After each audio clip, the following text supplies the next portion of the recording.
Wally, how you doing, brother? I'm turning on the audio right now. You guys can hear me now? Now you guys got audio? Can you guys hear me now? Let me know if you can hear me. Really? Still no sound?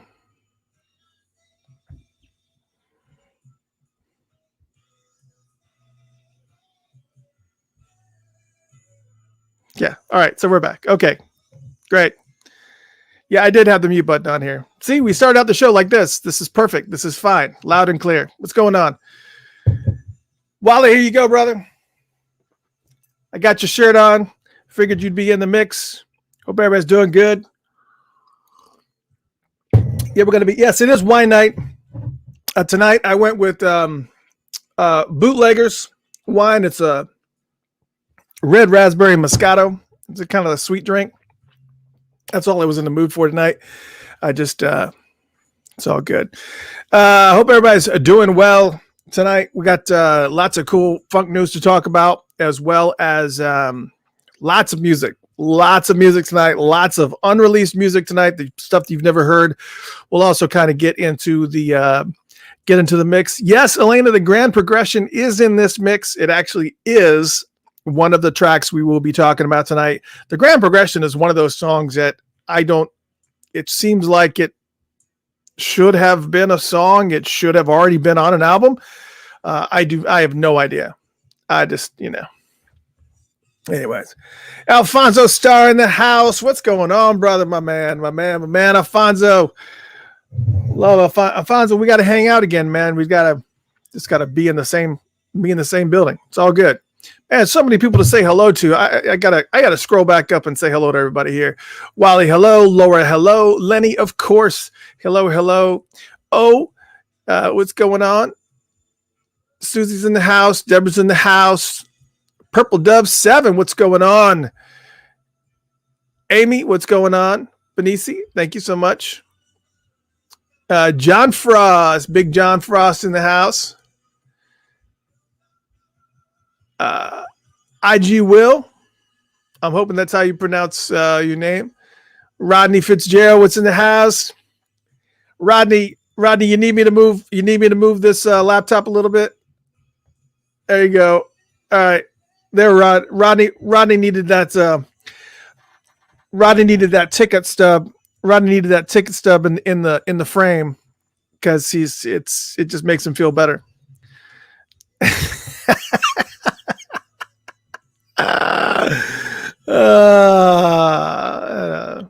Lane says Prince said on NPG Music Club he never finished it. That bootleg was like raw cookie dough. And I don't even understand. It's Heather, what's going on? Arlene, what's going on? Lisa, what's going on? All you fine folks in the house. Yeah, we're going to be talking a lot. Jeremy, what's up, man? Yeah, so we got a little bit of YouTube action here, Facebook action. Andre, need more light? No, see, so I always have to do this for you. There you go. Is that better? Is that work a lot better for you? There's more light.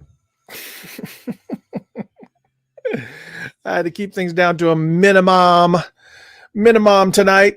Lots of great stuff going up. Last night, Violet, what's going on? Violet from Arizona. Yes, our my co-host will be in just momentarily. He'll probably be in about 5 minutes or less or something like that. Rob Ribden will be in here. He's out of Arizona as well, outside of Scottsdale. So we got folks over in Arizona. We got folks over in here in Atlanta. Jamie says, if anyone is interested, I'm selling jewelry. My group is called Jamie Fashion Jewelry VIP Group. It's a long name. You should come up with an acronym. What is that acronym? JIF. That wouldn't be good. Cammy, what's going on? Misty from Minneapolis. Alfonso goes, you killed it in New Orleans. I actually didn't. You actually saw like a grade C show for me from a DJ set. I DJ'd in New Orleans. I don't even remember the name of that club. I DJ'd in New Orleans and did a Prince party, but the problem is that they were incorporating video And so all the songs that I had to do, I had to have a video for, and I had tons of video to play from. And I was mixing music, but it was doing it with video. So it was VJing basically is what was happening. And it was a lot of fun. And it was really, really good. It was like, it was fun. But the problem is that my system would not connect to theirs for whatever reason. He didn't have the right adapter to get my Mac to talk to his board. So I had to use his system, which means I had to transfer all of my stuff over to his system or over to a hard drive. And then I had to mix using his system, and I wasn't familiar with this. It was just a nightmare. But yeah, grade C. But it was still fun. It was still good. Tanya, what's going on? Elaine, what's going on? Angela, what's going on? Yeah, it's going to be so many things. Elaine says, are you counting songs that have since been released on reissues? We're going to talk a little bit about those, but we're really going to be talking about songs tonight that were previously that are still unreleased. They still have not seen the light of day, as far as I know. So there may be one or two in this mix that maybe have snuck onto an EP or some weird soundtrack or something that may end up in this mix. But we'll it is what it is. Audrey, what's going on, girl? Janice, what's going on? Yeah, everybody's here talking about the Bee Gees. Yeah, the Bee Gees. I heard the Bee Gees doc was really, really good. I am actually in a little bit of oh, Cami, you're leaving? Ah, that sucks. Well, hopefully Facebook doesn't recognize any of these shows and won't give us any grief or won't recognize any of these songs. So Grace Note won't catch any of it. So that's what we're hoping. Last night was an absolute disaster for me. Everything was fine until about 3-4 o'clock in the morning this morning when a massive thunderstorm rambled through here, was mixed with tornadoes in other places. So I guess we kind of lucked out, but we had lightning. We had lightning hit right, no joke, right outside of our house. And it took out, we have 5 total cable boxes in our house in various rooms and everything. It took out all the cable boxes. It took out 2 TVs. One, it completely trashed, and one, it totally messed up the HDMI connection. So there's no way to hook anything to it. So it killed 2 TVs. Both of my printers in the office got zapped. But luckily the radio station went the laptops and the radio station remained unscathed. Of course, the radio station was still going, but it also killed the router. So there was no way to hear the radio station starting at about 4 or 5 o'clock in the morning, I guess is when the lightning hit. And then we had to get, it was just a mess. So it was a big, huge mess. So, but anyways, talking about the New Orleans thing, Alfonso, you were talking about that. What was great about that show, what was a lot of fun about that show, was that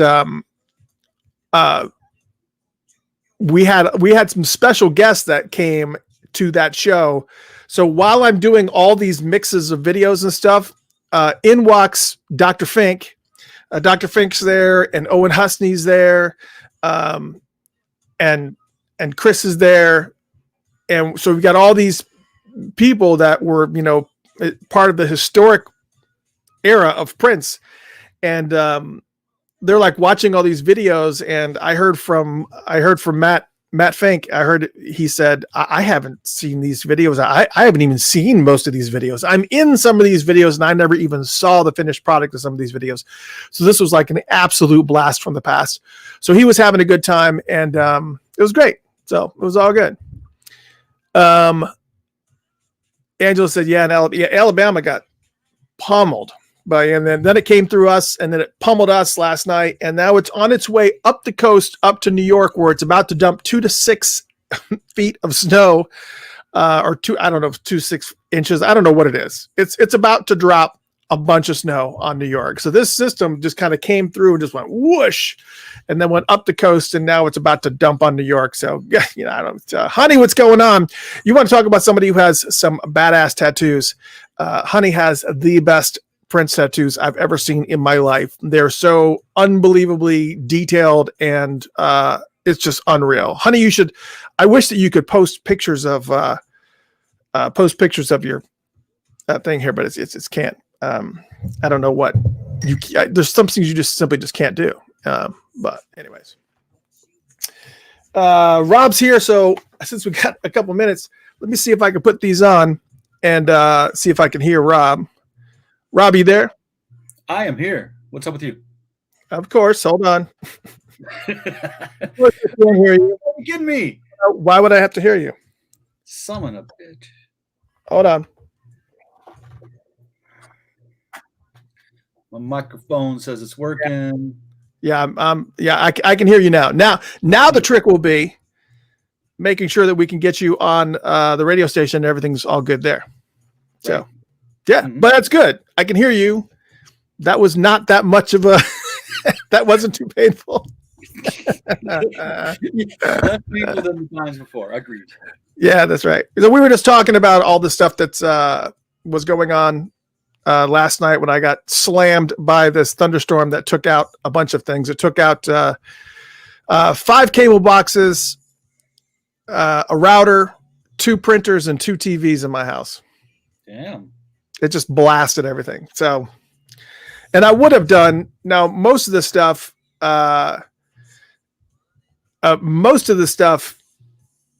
Xfinity would replace. Xfinity replaced the router and all the cable boxes, but I just don't want to claim those TVs. Just because I just don't want to claim those TVs, because I know that a second that I do, that homeowners insurance just goes nuts. The second that you start claiming stuff, I want to save it for like roofs, floors, whatever else. So that's my goal. I'm going to interrupt after this song is over, which is Money Don't Matter. How much time we got? We have got for the song. We got 3 minutes where this song is over. Okay. And then what I'll do is I'm going to break in and see and make sure that your audio is coming through. And then Andre says, doesn't your house have a ground wire? I guess not. But I had heard that there is some type of rod or something that you can put into the ground, that if lightning hits, that rod takes the hit. One of the things is that the radio station and my laptops and stuff are connected to a huge battery backup unit that if it does get hit by lightning, it slams it. So, and it takes the hit instead of other gear taking the hit. So that's the good thing,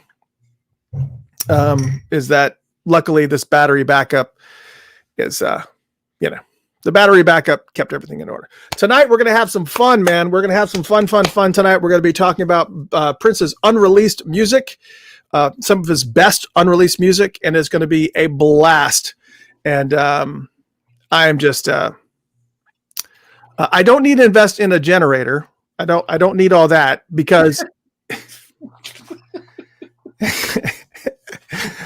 you just done too, man. Come on. I didn't invest in a generator.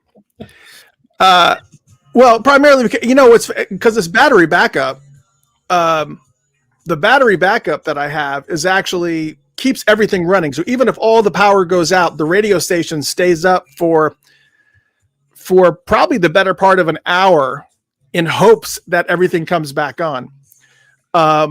So that you guys don't miss out on anything. However, you still have the issue with the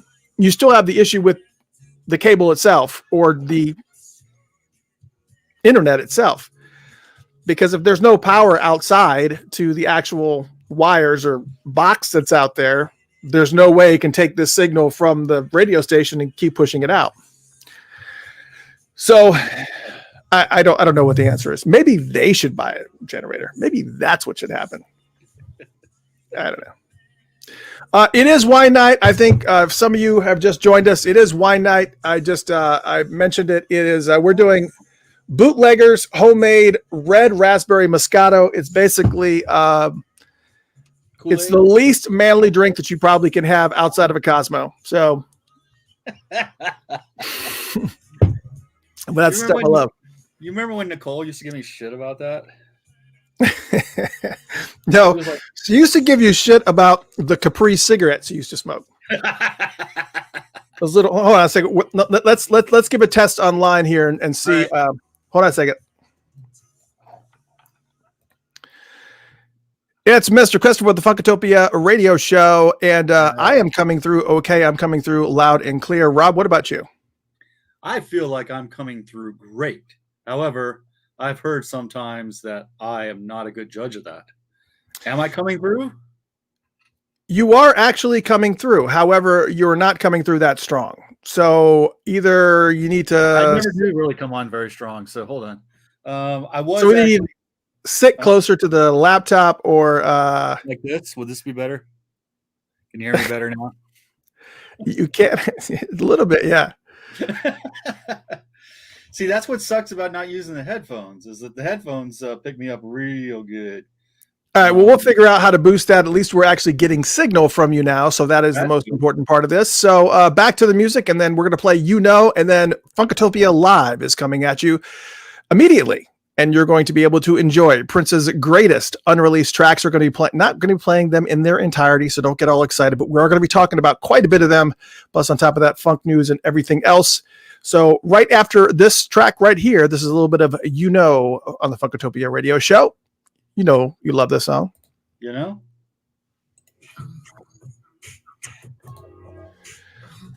You know what's funny about this song, is that it's the one song that he completely ripped from somebody else. It's not a cover, but everything musically in the song he picked up from this rapper from overseas. I can't remember exactly. She's from London, I think. Her name is Mila B, and her song is literally that song. The only thing that he did, he lifted everything. He lifted all the music. He lifted he lifted everything from her. And all he did was layer over his vocals. He made tweaks here and there, but for the most part, it's Mila's song. It's just so weird to hear. And I thought for sure it was opposite of that. He did this and then Mila ripped it and put her rap over it, but that's not what happened. It was in reverse, which I think is pretty cool. Anyways. It's just weird. It's weird to hear that song. But yeah. Microphone before we got on here, and yeah. Now, do you have any type of freestanding mic or anything, or maybe what I should do? I should take that headphone that I bought, the headphone with the mic in front. Mm-hmm. I should take that and send it to you. Well, hold on a second here. Let me. So no. Sure, send it to me. That's fine. Send it to me. Why not? I'm not gonna send it if you're not gonna use it. Well, I guess I'm just not as accustomed to having wires, and like I said, I never had any problems with this until once before. Can I give it a shot? Well, I can hear you fine, but it's literally one of those things where it's just your levels are kind of low here, but what's good is that I can actually hear you. So that's positive. I'm really happy about that. And actually, what I might be able to do is I might be able to boost you or boost this entire channel and pull myself down and maybe find some kind of happy medium while you're tinkering. So maybe somewhere in there. I'm not very tall, so it's good to have a boost. See, nobody knows that. See, now you've just divulged that you're a shorty. See, that's I'm not a shorty. I'm not as small as Prince. All right, now be careful. Be careful. Well, I'm just saying.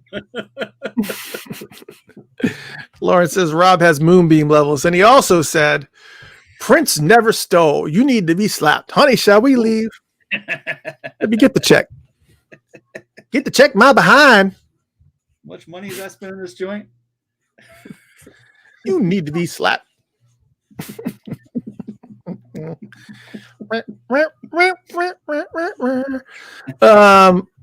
Anyways, hold on, I want to try something. All right, and we got 50 seconds. You still there?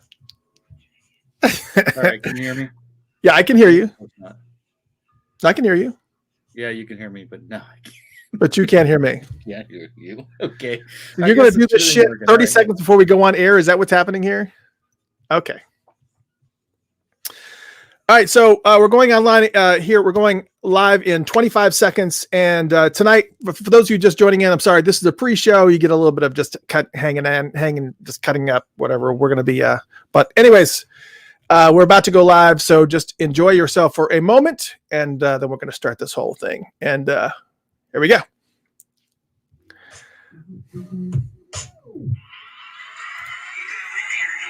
All right, all right.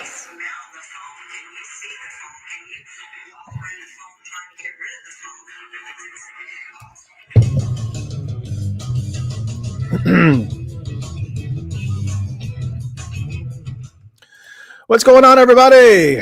Welcome, welcome, Funkatopia Live.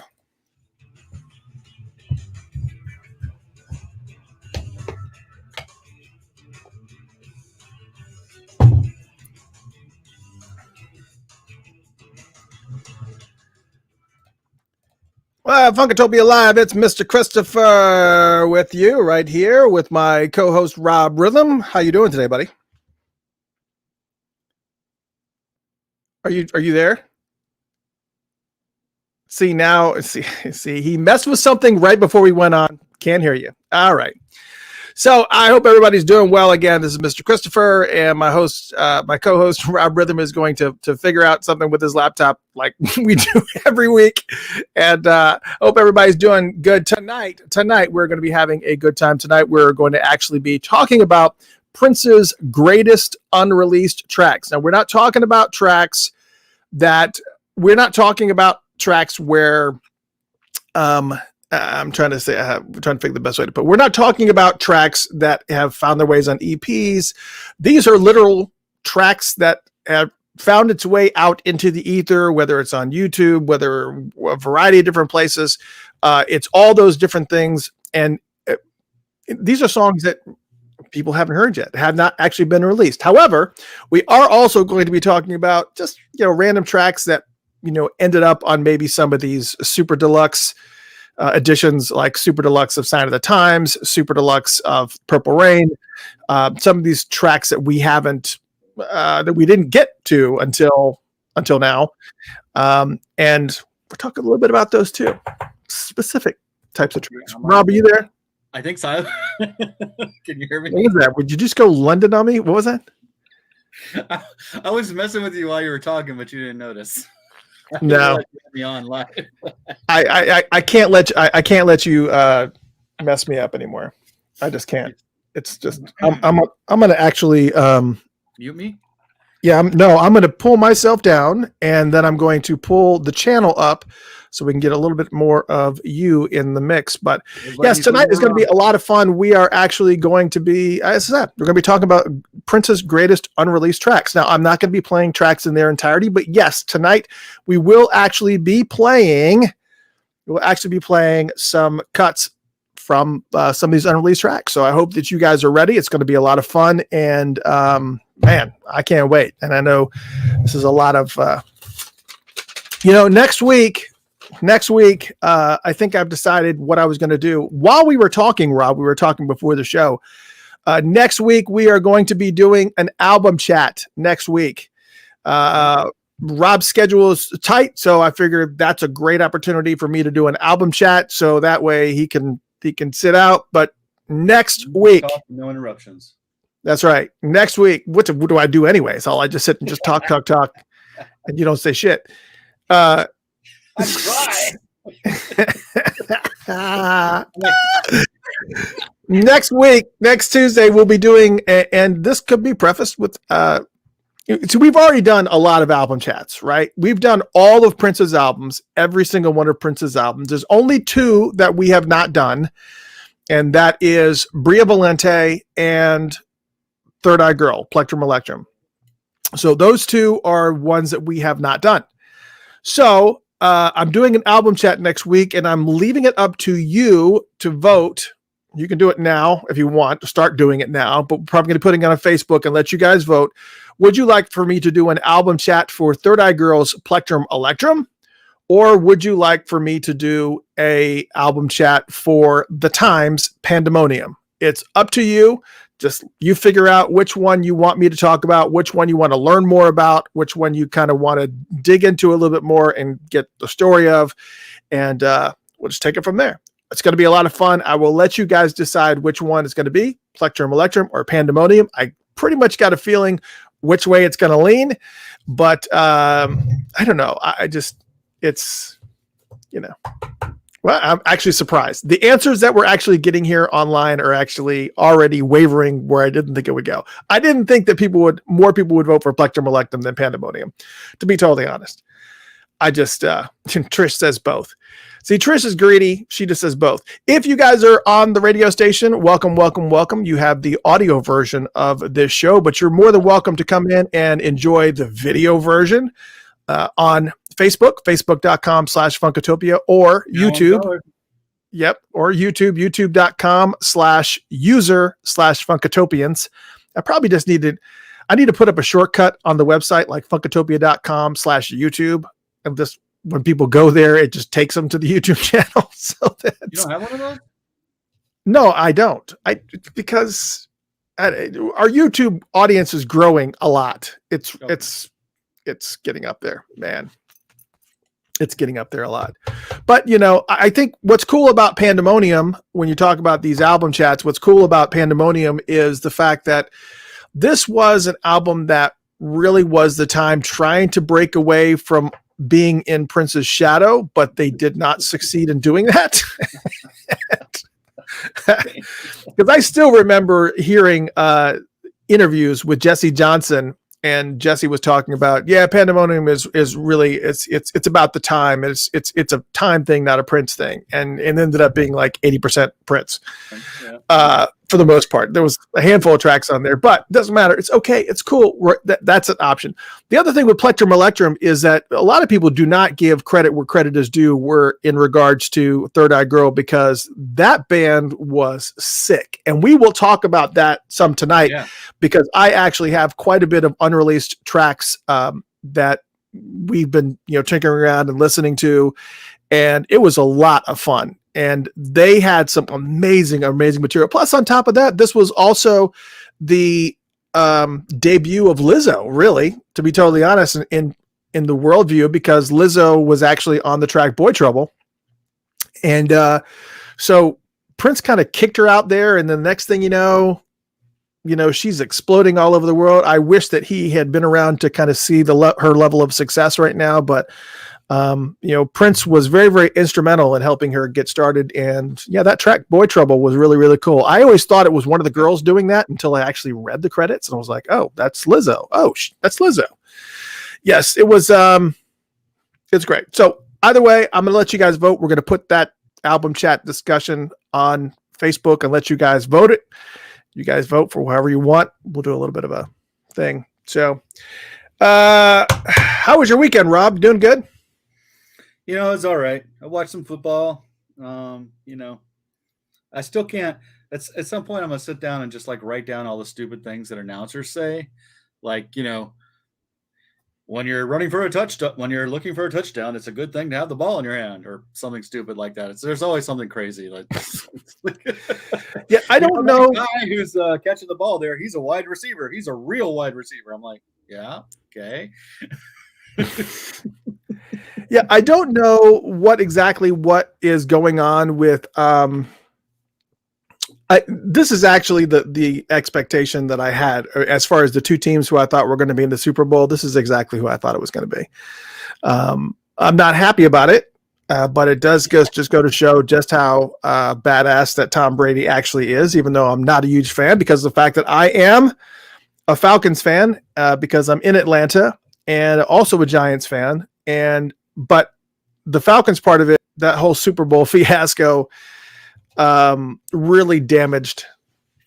I just can't get past that. But you can't deny, man, the guy is, it's just great, but it is what it is. Yes, he is.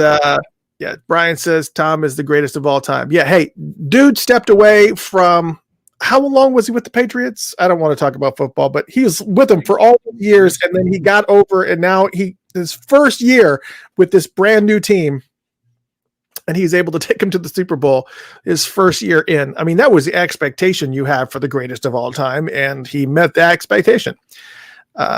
Anyways, I think Mahomes is going to end up being is going to surpass him in the long run, but who knows? He could well do that. I mean, both of them have. It's going to be a pretty massive. Anyways, yeah, it's a horrible rabbit hole. So let's not do this. Yeah, let's not go there. Let's not this. Let's talk about some news, folks, and so we can get into what you guys are here to talk about. You guys are here to talk about Prince, and you're here to talk about his greatest unreleased tracks, which there's quite a bit here. There's quite a bit here. So we're going to talk about all those things. But to start, last week we had announced that we had available for purchase these very, very cool Funkatopia face masks. Very, very cool. Funkatopia face masks. They're adjustable. And on the inside, they also have a little section where you can actually put filters in, so you can hang out and show your love for Funkatopia with these really, really cool Funkatopia face mask. And they're very, very cool. And we had 28 of them in stock when we announced it last week. So I want to make sure that everybody's aware to get them while you can, because this week we only have 28 of them in stock.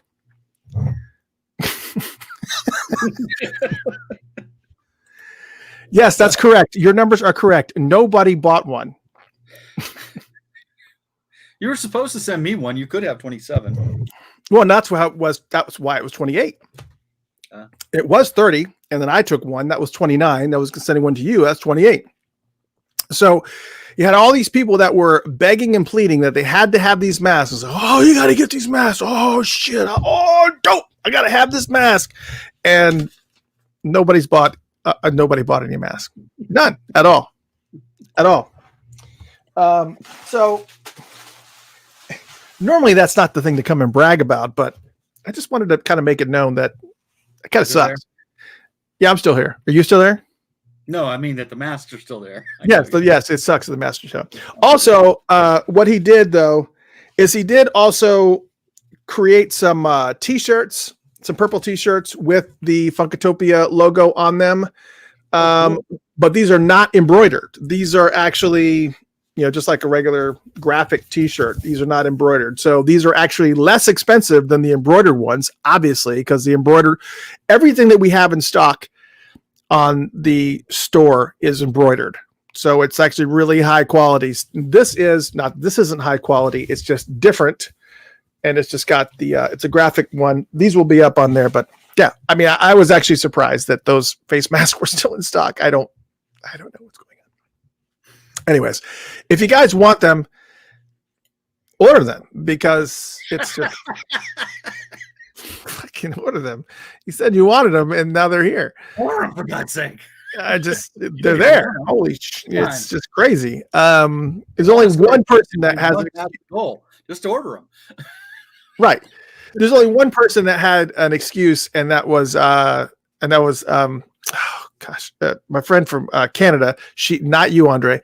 She wanted it, but I had to find out what it's going to cost for me to ship it to her, because it's very expensive. Anyways, we did get a notation that Pancake Painter does a lot of Prince art and whatnot. Dan Lacey, he is actually doing very, very well. He actually went through the surgery. We talked about him, and he's doing very, very well. There is still a GoFundMe that's up there. I'm going to be copying this. There is still a GoFundMe if you're interested in helping pay for some of his medical expenses. You may have seen him. He always does these really amazing photos and paintings of Prince, and he normally sets up camp with an easel outside of Paisley Park up on the hill across from the facility, and he just does amazing work. And he had a brain tumor, I believe it was, and so he went in and they removed it, and everything went well. But he's obviously still got lots of medical expenses, and so he is. And apparently he's posted, and everything is good. Yes, Cammie was here earlier. She had to jet, and because she was super tired, she'd worked all day, and she has medical things going on as well. But she did want to come in and say hello before she left, and so she's all good. But yes, thank you, Heather, for posting the link to the face mask. If you guys are interested in ordering them, actually, I need to update the picture because the one I had was a little bit grainy. This one's actually, I mean, these are actually, they're actually really good. Oh yeah, good quality.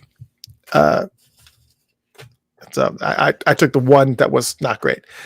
The one I rushed him to do, I was like, I want to show it tonight because people are knocking down my doors. They said they got to have them. And then a week later, nothing. It's okay. I know it's fine. It's all good. It's all good. Any brand new Heavies fans in the house? Any brand new Heavies fans? Yes, absolutely. Love BNH. I'm more of an India Davenport version myself, but there's been plenty of great iterations of, and we've actually had members on the show, but oh my gosh, Earthquake. 1991 was a pretty big year for brand new Heavies, and they were playing regularly with the James Taylor Quartet, but they had quite a bit of different hits. They had Never Stop and Dream Come True. That was actually on the radio, doing pretty well. And they are actually going to be releasing a live album from Japan that was recorded in the late 90s. And they're on the Acid Jazz label. And they got a brand new album that's going to be coming out, and it's going to be very cool. So keep an ear out if you're a brand new Heavies fans. That album is absolutely positively coming, and you definitely want to keep an ear out. All right, so I'm curious what people think about this. This is the next news item. Everybody here knows that for me personally, I am very much Team Sheila when it comes to Sheila E. Sheila has been there since the get-go. She's always been, and she had an amazing career before she even got involved with Prince. When you look at everything that she's done before she even, started working with him. But she has been very outspoken in really kind of making sure that as people release books and kind of do things to kind of, talk about their relationship with Prince, or talk about, whatever they did with Prince, whether it was playing or just all the different angles. She's been very very very vocal about those types of things. Well, apparently she's seen differently because now she is announced that she is going to be releasing a biopic about her relationship with Prince, and talking. Well, she touched on it quite a bit in her book, Beat of My Own Drum, but this particular biopic is going to be an upcoming film that is going to be happening in the near future. It's going to be a film telling the beautiful story of her time with Prince. And obviously she's well known for all the things we know her for, glamorous life and whatnot. But I don't know what this is going to be. I don't know if this is, I know she has a song Girl Meets Boy, and I don't know if this is going to be like an extended video of that because it's supposed to be tied to that song somehow. But I don't know if it's going to be a full-blown movie. But, we also have all of these other scenarios that we have yet to figure out as well. Like what happened with this Prince documentary that was supposed to happen on Netflix, that Ava DuVernay stepped away from. And I guess nobody has really said anything about it. And she went off to do other great, phenomenal, unbelievable things. And then this I guess documentary / movie / whatever is still in the works, but now we kind of hear that Sheila's going to be doing something, and I don't know what all this Sheila stuff is, but man, the second that she announced it, everybody just kind of went into craze mode. Yet all the people were like, "Yes, we're so excited," which was me, which is most of the people here. Other people are pretty much letting her have it. Pretty much just saying, you were the one that kind of gave us all this grief about, everybody's cashing in on their relationship with Prince and cashing in on their Prince story. And, so I just, I just think it's, I don't know. I don't know what people think about it. I don't know what people's feelings are about it, but man, I just, it's crazy. Yeah. Jeremy says how much unreleased music that she has. Yeah. Matter of fact, we were at the celebration and they were talking about how much music that she was talking about how much music, because Prince would constantly give her cassettes. And she said that she literally has boxes and boxes of cassettes that Prince had given her of just all this material. I mean, some of it actually transformed into actually released music. There was some Madhouse stuff in there. There was some stuff that he wanted for her that he would give to somebody else. He'd tried it out here and then he'd give it to Jill Jones, or try it out here and give it to Sheena Easton, or whatever it was that he was doing. But, oh my gosh, but he had she has tons of unreleased music, but I don't know. I literally do not know what is going to be, I don't know. They're giving her a lot of grief about it. She really called a lot of people out. The latest of which was the Apollonia fiasco, which I will not go into. You guys can look that up. Just look up Apollonia Sheila E. feud, and you'll find it. If you care to go into that. Yeah, I don't need any more drama. Thanks. Yeah, save the drama for your mama. Anyways, it's coming. And for the llamas. What do you think? Are you interested in seeing it? Have you read her book yet? I have not read her book. And when it comes to that kind of thing, I mean, every person who interacted with him, I'm sure, has their own perspective. So, I think it's weird and crazy and kind of strange that everybody has to feud and bitch with each other about what they think really happened and what didn't happen. Well, it's all about, to me, it's all, this is my story about my interaction with this person, and that's your story about your interaction with this person. I don't know. I feel like it's just, it's like a lot of hype, to try to sell what you're trying to sell. I just don't put much stock in it. I don't really care about all that BS. Yeah, and I think a lot of people kind of feel that same way too. But drama is drama. Everybody said that. There's a lot of people saying she has some amazing stories, and she does. I'm sure she does, and that's why I'd love for her to do this project. That's the thing. It's like, I'm a fan, so I'm interested to know her perspective. Whether that jives with anybody else's perspective, I don't care. She's a kick-ass drummer, so. Yeah, well, and a great performer too. I mean, when you think about shout out to Shadow, says the first time catching us live at Funkatobi. What's going on, Shadow? Joining us on the Facebook side of things. And Princess says, I bet she has some really cool things to share that weren't in the book. I'm sure that she does. Yeah. Brian says, what has Apollonia done? I'll wait. I don't blame you. That's when that whole lemon cake fiasco came out. I was just like, is there really a side here? It's just, okay, never mind. Yeah. Agreed. Anyways, anyways, Lauren says, Prince is laughing in heaven. He skeeted on all of them. LOL. Well, that's should have read the whole comment before I posted it. Before you pulled it up there? Lauren's gonna get me in trouble. Yeah, we still have a few more news items to get through, and then we're gonna get to the Prince greatest unreleased tracks. Prince, his guitar, the Diamonds and Pearls guitar, is actually going to be sold. Believe it or not, it's a Fender Gemini 2 acoustic, and he used it on his 1991 album Diamonds and Pearls.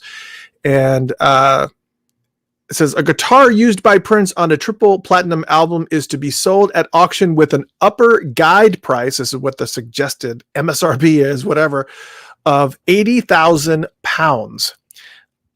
What is that in US dollars? I know we probably have some London folks here, but 100 and almost 200,000, I think.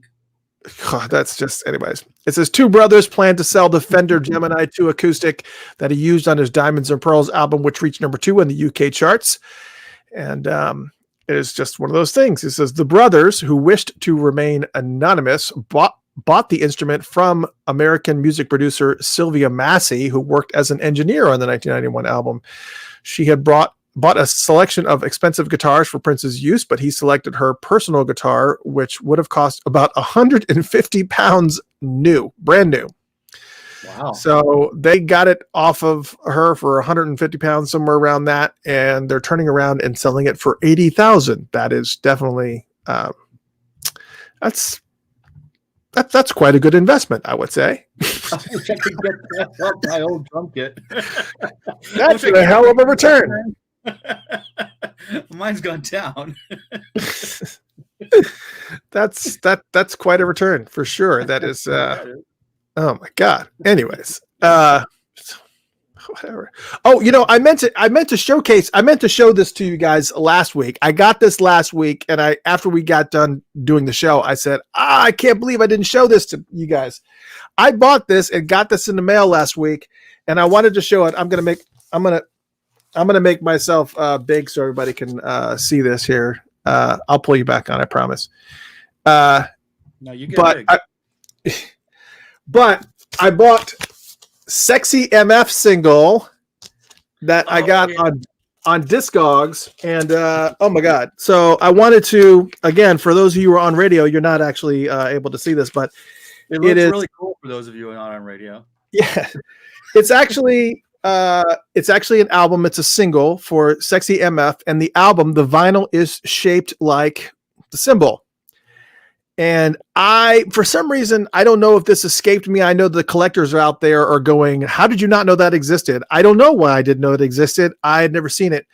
But on the front, it's kind of like a fiery symbol. On the back, it kind of gives the track listing. It says it's Sexy MF with Strolling.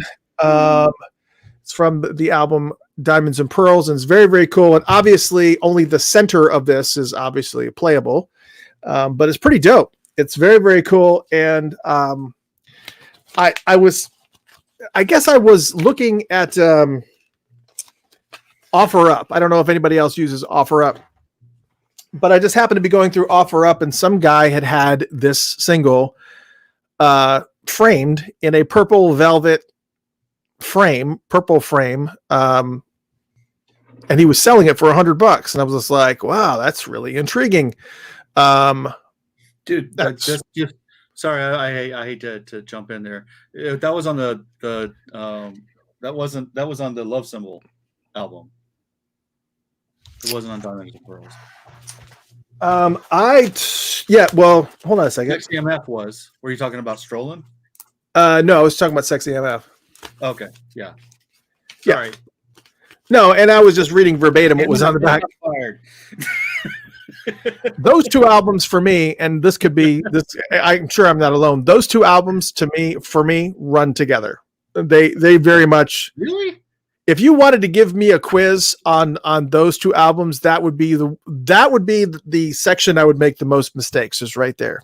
I don't want to do that. But no, don't. I'm surprised at those. I don't know why that's surprising. Because remember, for me, the '90s was when I didn't tune out. I just. Anyways, it's very, very cool. But anyway, so I saw this guy, he was selling it. He had taken it out and he'd put it on a purple velvet background and this big frame, and he was selling it for $100. And I was curious, so I did a little bit of search on Discogs, and I found somebody who was selling it for $30 without the frame and the blue velvet background. And I said, I don't need that at all, but I need to have it. I don't need it, but I got to have it. Don't put it on your turntable because it looks like it'll fuck it up. Well, rolling around there. Only the center section is actually playable. Everything else is not. I mean, but I could definitely see somebody screwing up some needles on that. It's a 45, right? Okay, yes. All right. Okay, that makes sense. It's just the inner part that is actually playable. Gotcha. So yeah, it's very, very cool. It looks like just knock everything around.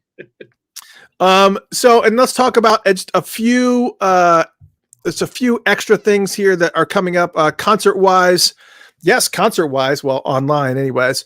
Bootsy Collins, our good friend Bootsy, is doing a streaming live show. It's actually from the Jam Cruise 12, which happened in 2014. For those who don't know what Jam Cruise is, Jam Cruise is basically a bunch of people load onto a cruise ship and get stoned and listen to funk music for days, like days on end, like days on end.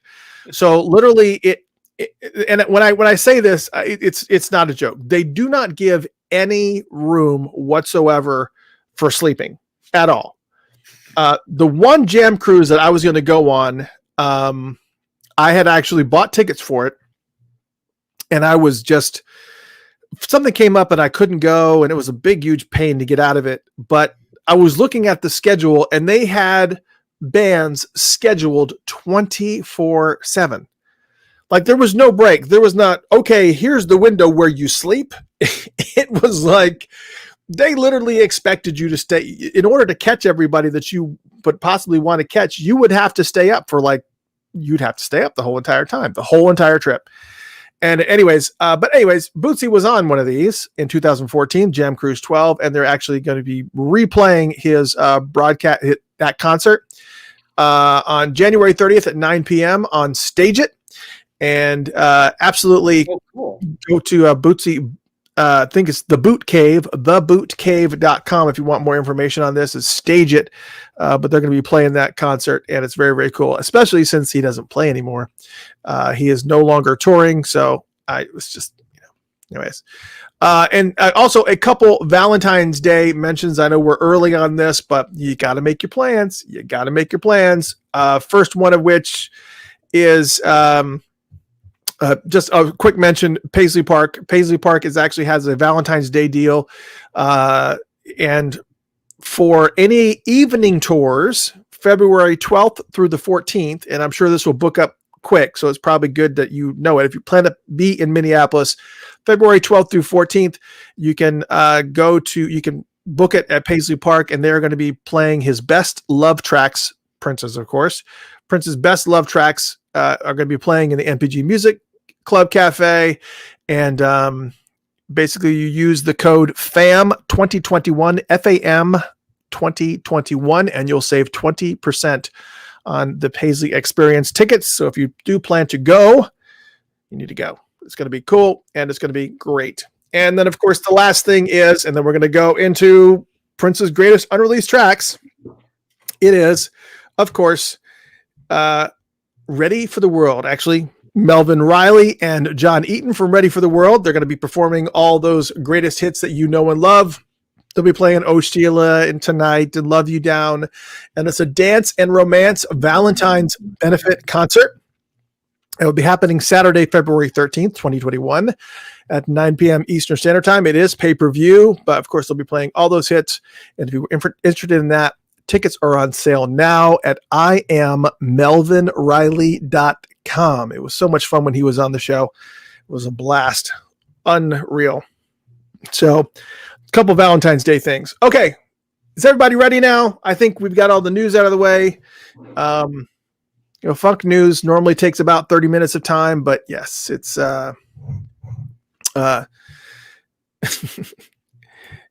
April says, Mr. C, can you explain the difference between the Prince Online Estate Rocket Pool Prince Shop online?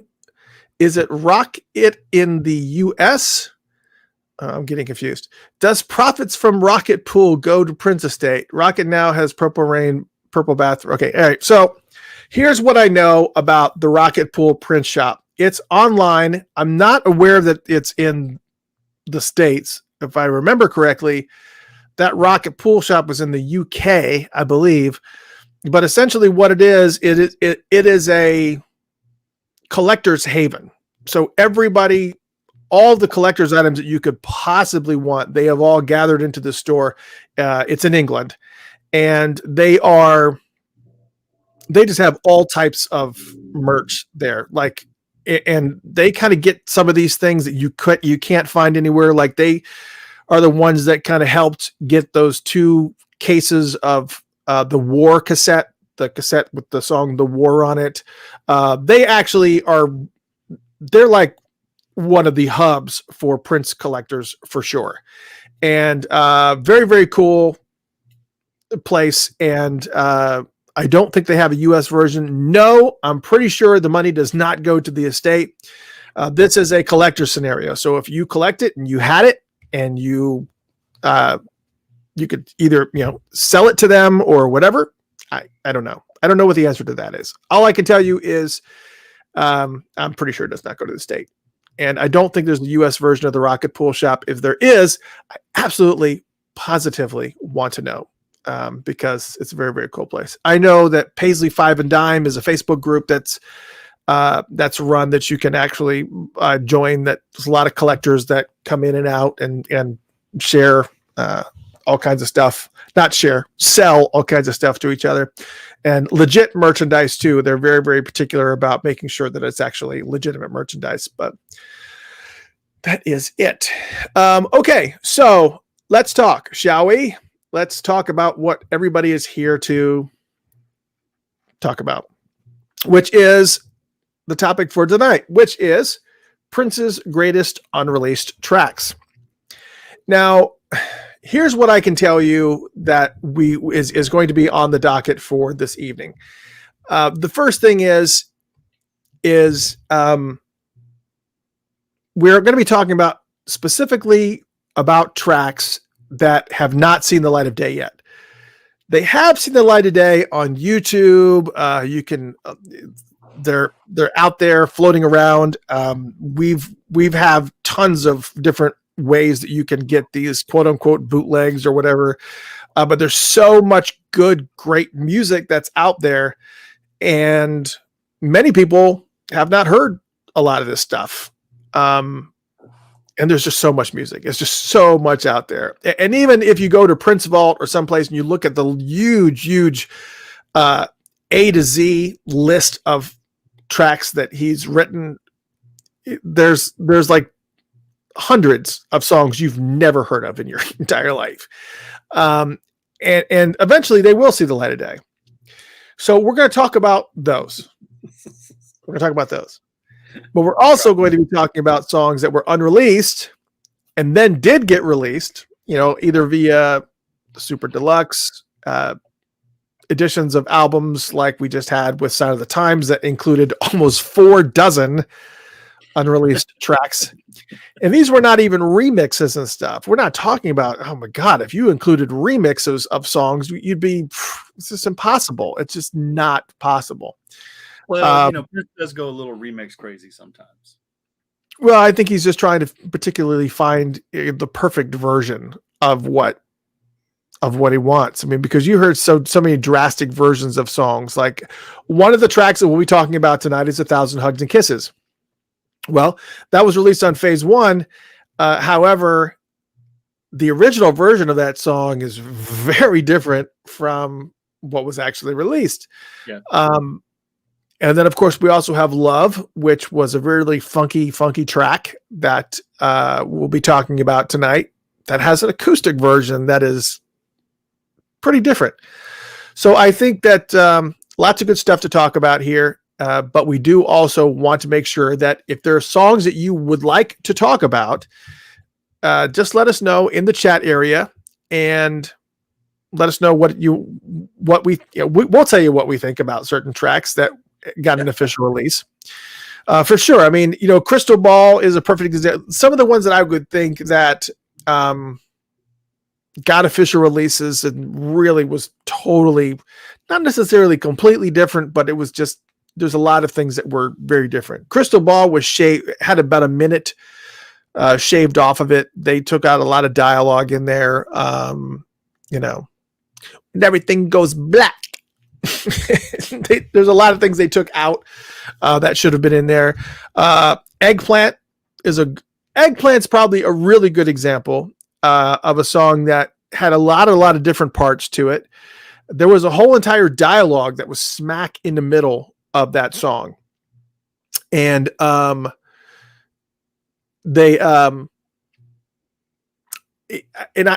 get why they probably shaved it out, because it was a discussion between him and Wendy that was happening in the middle of this song, where she is kind of pretty much dogging this girl that he wants to date. And she's saying, she's retarded, she's slow, and just saying all these things. And it's just not, you got some politically correct things that are just not going to make it into these cuts. It's just not going to happen. I always wanted to be politically correct. Yeah, well, I think when it comes to talking about specific characteristics and, of somebody who wants to, yeah, okay. You're calling somebody retarded. It's just, he's like, I'm trying to hook up. Don't call her retarded. Yeah, I mean, so there was that aspect of when you talk about Eggplant, and that all that stuff was edited out. Then you have songs like Extra Lovable. A lot of people had problems with Extra Lovable when you listen to the 1982 version versus the newer version. It's very distinctly different sounding versions. Structurally, it's kind of the same, but obviously all the comments regarding I'm going to have to rape you now are all gone. So again, one of those things that I was okay with that, but like the overall musical structure of it, I didn't like I felt like he overproduced the final one. I felt like he had that song the first time. Yeah, I think, and there's some songs that they were just so great the first time around. You're like, well, I don't understand why you needed to change things up. I mean, there's some cool things. Something in the Water was amazing, but Third Eye Girl's version that they did, where he kind of rocked it up and made this, that was very, very cool. It was something very, very different. So I am interested to hear, what songs you'd like for us to talk about. I know Schoolyard has come up. I did not have that in the list. Schoolyard is a great song, and we did talk about it extensively last week as being one of those songs that is definitely in his top 10 dirtiest songs, just because of how very descriptive it was about having sex in middle school, which is disturbing on various levels. I don't, I did not put that in this list tonight. It's a good song. It's a good song. Very bouncy, but then it kind of goes in a very, very deep, dank. I was going to say it goes, never mind. And, damn. Never mind. Shows. Yeah. All right. So let's talk about my first one on the list. And I see somebody has mentioned it here. We're going to talk about Come Electra Tuesday. All right. This to me is one of the greater songs that I don't even know exactly why it was not released in a specific way. I don't, let's take a little bit of a listen to this, and you guys let me know what you think.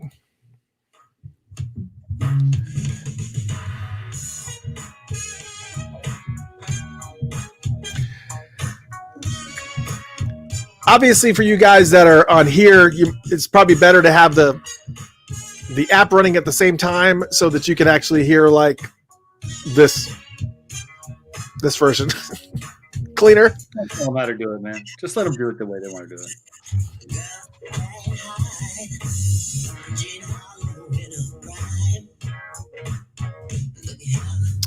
So this is Come Electra Tuesday.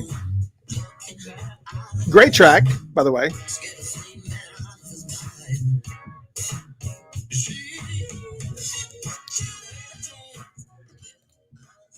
Yeah, so that is Come Electra Tuesday. That's a little taste of Come Electra Tuesday. And, this just had one of those good bouncy tracks. It's got a lot of good, really good chord changes in it. Recorded back in 1985 in Hollywood, California, around a couple days after he had recorded Hello. But there was also some other ones that he recorded around the same time too. Heaven, which a lot of us know, but also a couple other songs, Stella and Charles and Polka Dot Tiger, neither of which I have heard. But so he's got like this particular session had actually created a bunch of different songs that it's Prince on all vocals and instruments, and Jill Jones also does some background vocals on this song. But that was going to be on Crystal Ball Volume 2 is where that was going to be. But in the Celebration 2000, they had taken a vote among all the attendees there and said, what should we put on Crystal Ball 2? And that was one of the songs that people had voted for. But however, the album never happened. So it is. I don't know. It is. One of those songs that I like because it comes from that really, really hyper creative time that Prince had. And like it has that feel to it. And those are the kinds of songs I'd like to see. I mean, I know they're starting to release more and more of those, but those are the songs that I'm really interested to see, because once you really look at, and you do this when you do your Princemas or maybe it's Princegiving, but like when you look at like when he wrote those songs, it's like that was like his when the muse was with him every single minute of his life. Yeah, it was definitely a very different scenario for sure. Yeah. He had so much going on. Well, and one of the things that we had mentioned too was that, our good friend Dwayne Tudall released that amazing book, the Purple Rain Era Studio Sessions. His next book that's going to be coming out this year at some point is going to be covering 86 and 87. And in that window of time is just insanity. Yeah. Because there literally is like 6 albums in that window, and not even including all the unreleased tracks. And it's just, it's unreal. So I completely, absolutely. And so that's one of the greatest ones I would think is definitely Come Electra Tuesday. We're going to be talking about a lot of music here tonight, so get comfortable because we're going to be giving you a taste of a bunch of different things. The next one I want to play is one that I've already seen here listed a couple times in the chat room here on Facebook. If you would like to join us on Facebook, if you're on the radio and you want to get part of this discussion, facebook.com/Funkatopia. You can also join us on YouTube. Just go to youtube.com and search for Funkatopia. You'll find our channel. You'll be able to see our live show. But if you want to get part of the chat, this one is a song called Get Blue. Get Blue is actually a track that was technically released, but not by Prince. It was released by Louie Louie, a band called Louie Louie, and they put it on their second album called Let's Get Started. It was written by Prince and also Levi Caesar Jr. And once they recorded it, Prince also produced it. But the whole writing process for him was writing this song, but then also giving them a guide track. So this is kind of a lot of the things that you heard on the Originals album that was released. You got to hear Prince singing Manic Monday, and you got to hear Prince singing all these different tracks, because he would do that whenever he would write write a song for another artist. He would do a guide track. It was simply just put it on there. And Get Blue is one of these tracks is just, it's phenomenal. It's very, very laid back. And, but here is a little taste of Get Blue here on Funkatopia. Take a listen to this.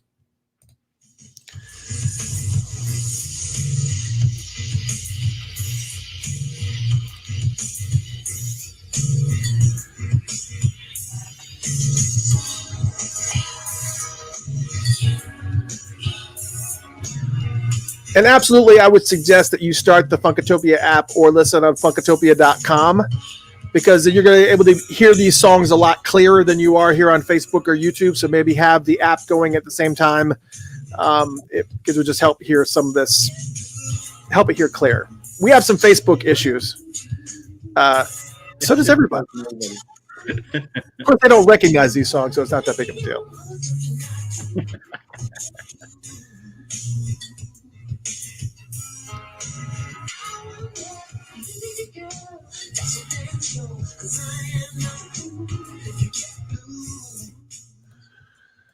So that was a little taste of Get Blue, which is a little bit jazzier of a track. And, you know, a lot of these songs, a lot of these tracks, if you listen to Funkatopia radio show and you listen to the Funked Up app during these Prince blocks, a lot of these tracks will pop in every now and then because it's just the whole thing.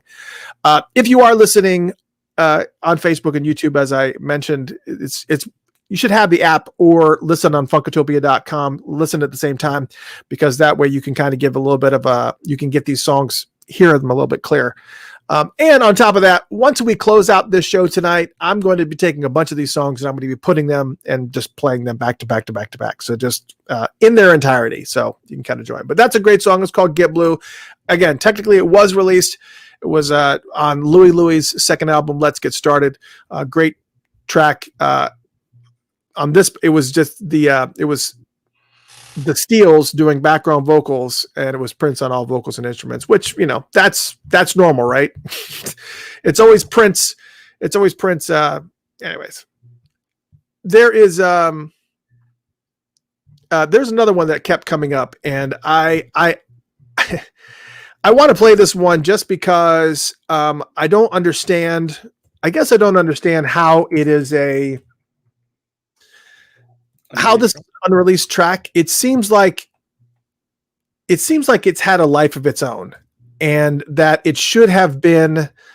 You know, there are some songs that we see off and on, like In a Large Room with No Light.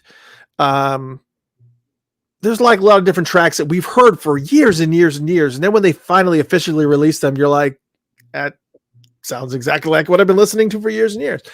But they just kind of polish it up and do a little bit of production work, and that's about it.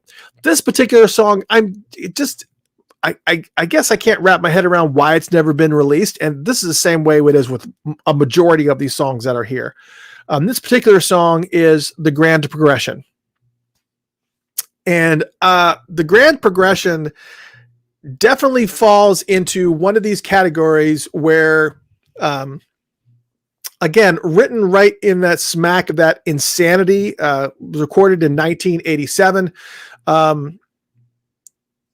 He was initially hoping that, well, this has seen many, many lives. It was recorded in 1987 at Paisley Park.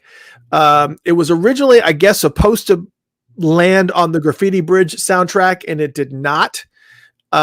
And the title refers to the central theme of the original script for the movie, which was a search for the grand progression of 17 chords. All originate. It's just weird. Anyways, it was supposed to be on a couple of different scenarios, but most people believe this song was supposed to end up on Graffiti Bridge, and he was just trying to create like one of the greatest love songs he possibly could. And it kind of reminds me of, well, I'll let you guys take a little bit of listen. You can tell me what you think it reminds you of. Here is a little taste of The Grand Progression.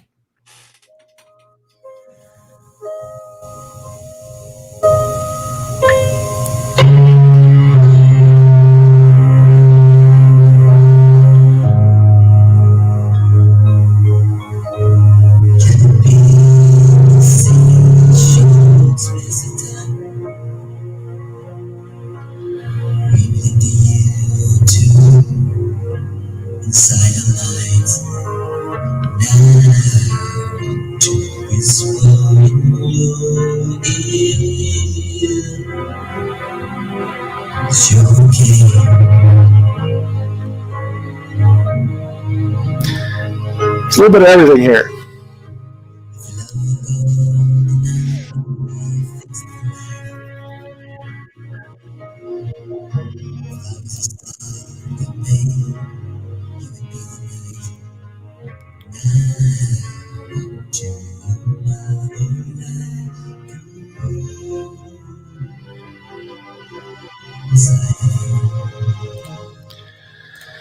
Anyway, that's a little taste of the grand progression. If I wanted to get to the chorus, but I don't want to play like way too much of the song. But here's what I can tell you about the grand progression.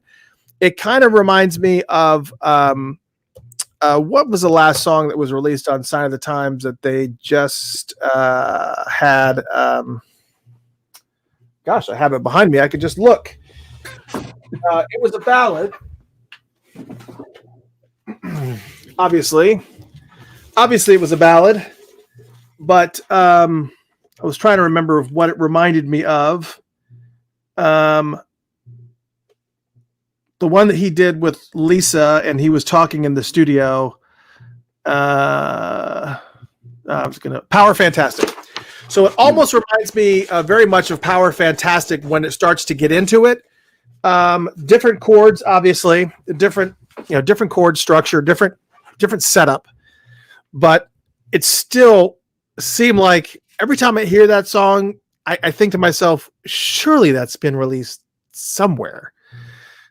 Surely it was on something, just because of the quality of the recording of it, which you can't really hear when you're listening to it on Facebook here, but if listening on the show itself, I don't know. There's just some songs that you listen to and you go, I don't understand why that hasn't been released yet. There's just so many songs that are like that. Is there any particular songs that you listen to and you go, why hasn't it been released yet, Rob? Yeah, all the time. I mean, that song, though, I was thinking when I was listening to it, I heard a little bit of I don't remember if it was the lyrical progression or the chords or a couple of notes, but it sounded to me like either he was trying to connect Still Would Stand All Time, or like maybe Still Would Stand All Time is the song that took the place of the grand progression, because there's some similarities there, for sure.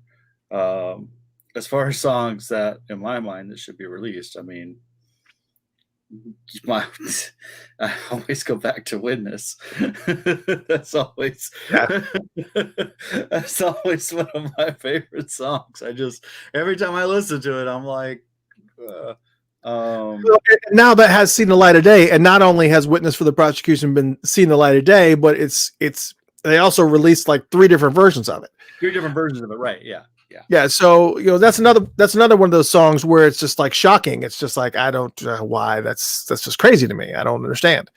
But yeah, this is one of those songs that keeps on building, just like Power Fantastic does. It kind of starts out where he's tinkering with those lower registers in his vocals, where he's kind of he's kind of in that place where you can tell that anything lower than that, he would not be comfortable. And then it just kind of keeps on going and keeps on building, and then he keeps on filling it out, and it just until the point where it just kind of starts to explode a little bit. It's a great track, but grand progression, that's another one that is one of its great ones. Damien Christopher says, yes, it reminds me of Stand All Time. Yes, Still Would Stand All Time. I would agree that it probably does fall. It probably does fall somewhere in that same realm. But anyways, next song. We're just gonna barrel through some of these tracks because there's so much here, and I want to make sure that we kind of get through a good bit of it. The next song I want to talk about is the song "If It'll Make You Happy." "If It'll Make You Happy" was recorded kind of a little bit in. It was, I guess, pre-1999. It was recorded in 1982 in Hollywood, California, one day after he did 3 Times 2 is 6. It was considered to be put on 1999, but unfortunately there was never any configuration that they did of 1999 where it actually did end up there, even though it was recorded right in the middle of all of those recordings. It just never made it on there. What's interesting about this, it's one of the few songs that it's just Prince and Des Dickerson. So it's Prince and Des in the studio, and it's a bouncy song. Again, the song is called "If It'll Make You Happy." It did actually get a release. Now I'm saying this is unreleased, but technically this did end up on the vault tracks for the Super Deluxe edition of 1999. So this did actually get released, but it's still one of those songs that I'm glad it finally saw the light of day. It's just, I don't know. It's just one of these great freaking tracks that's just bouncy and fun.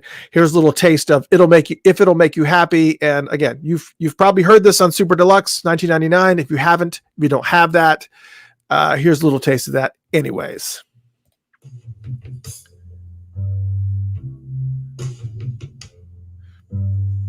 Wait a minute, that's not If It'll Make You Happy.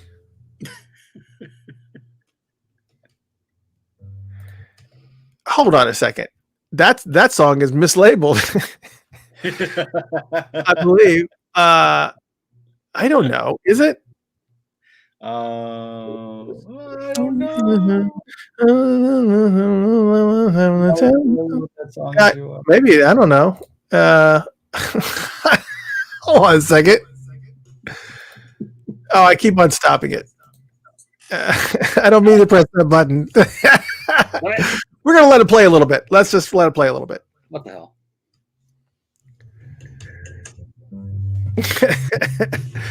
See, I must be thinking of another song inside of my head. Everybody's like, yep, it's a song. Yeah. Oh, yeah, it builds up. Yeah. Yeah. Yeah.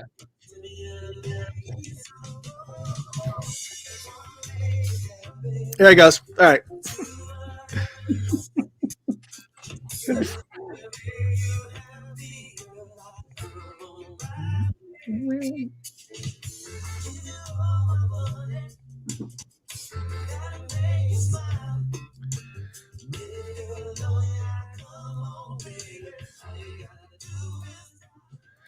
That was a little taste of actually of the actual song. If It'll Make You Happy, for some reason it wasn't clicking. It do a little bit of a change. It kind of doubles up in the middle. So there you go. If It'll Make You Happy, that is you can hear that on the Super Deluxe 1999, and it's one of those great tracks for sure. This is another one of those songs that was voted like to be on the Crystal Ball too, and then wasn't on it. Yep, this is another one of those songs that was supposed to be on that Crystal Ball 2 that they all voted on in Celebration 2000, but again, it just never happened. There was a bunch of songs that they also flushed too. They were like, no, don't do that.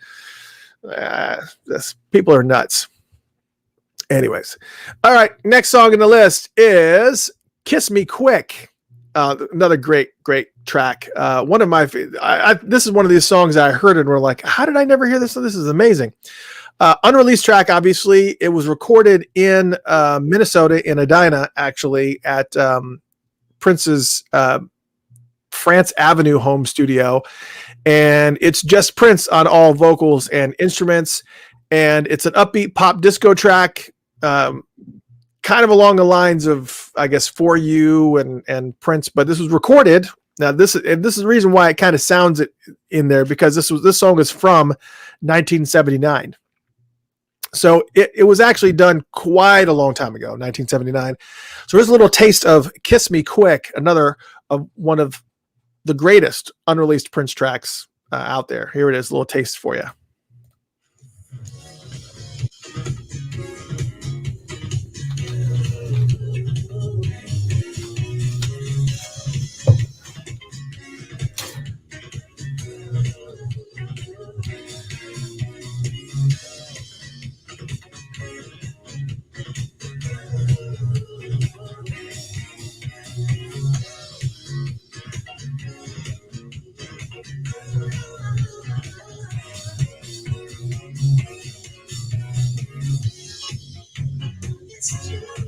Took him 30 seconds to get to the lyrics.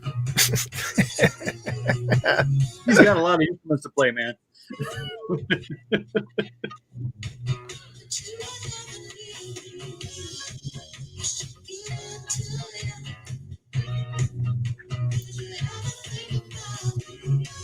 Good stuff, though, as always. It kind of reminds me a little bit of the Minneapolis Genius stuff. Yeah. Yeah.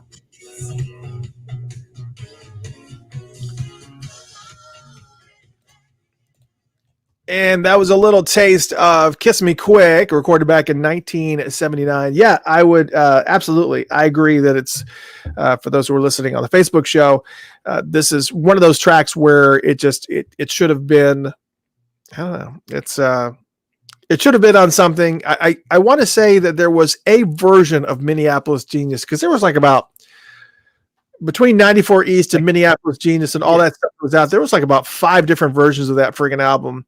I feel like it was on one of those, because that song, like when you said it, I was like, I don't recall that song, but when you started playing it, I was like, that sounds familiar. I feel like it was like on a 94 East or a Minneapolis Genius. Yeah. Yeah, it was somewhere in there for sure. Where are we at here? Next one I have is also from that same era. It's a song called Hard to Get. Recorded in 1979, but this was actually recorded in one. I would venture to say this is probably one of the only sessions that was recorded. All right, let me put it this way: there was a section of songs that were recorded by Prince and I guess the early version of Prince's group, which is Prince, Andre Simone, Bobby Z, Des Dickerson, Fink, and Gail Chapman. And they kind of created this whole rock and roll type of thing. And it was done. They called themselves the Rebels when they were doing this. And so it wasn't necessarily Prince, but they called themselves the Rebels. And this is one of those songs. It's called Hard to Get. But they also had Too Long and Disco Away and Thrill You or Kill You. And there were all these songs that pretty much were Des Dickerson at the helm doing, really just kind of really rocking it out. They kind of gave him a little bit, pushed him out a little bit more in front. And it's Prince and Andre Simone that are sharing the co-lead vocals on this song. And again, it's from 1979. It's a little song called Hard to Get. Let's check this one out. Little taste of it.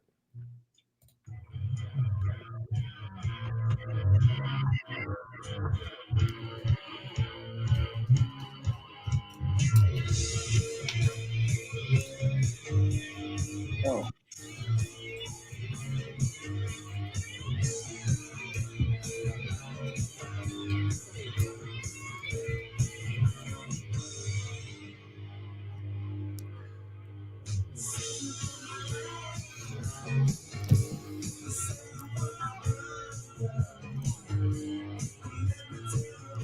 And there's nothing out there that's like this. Nothing at all.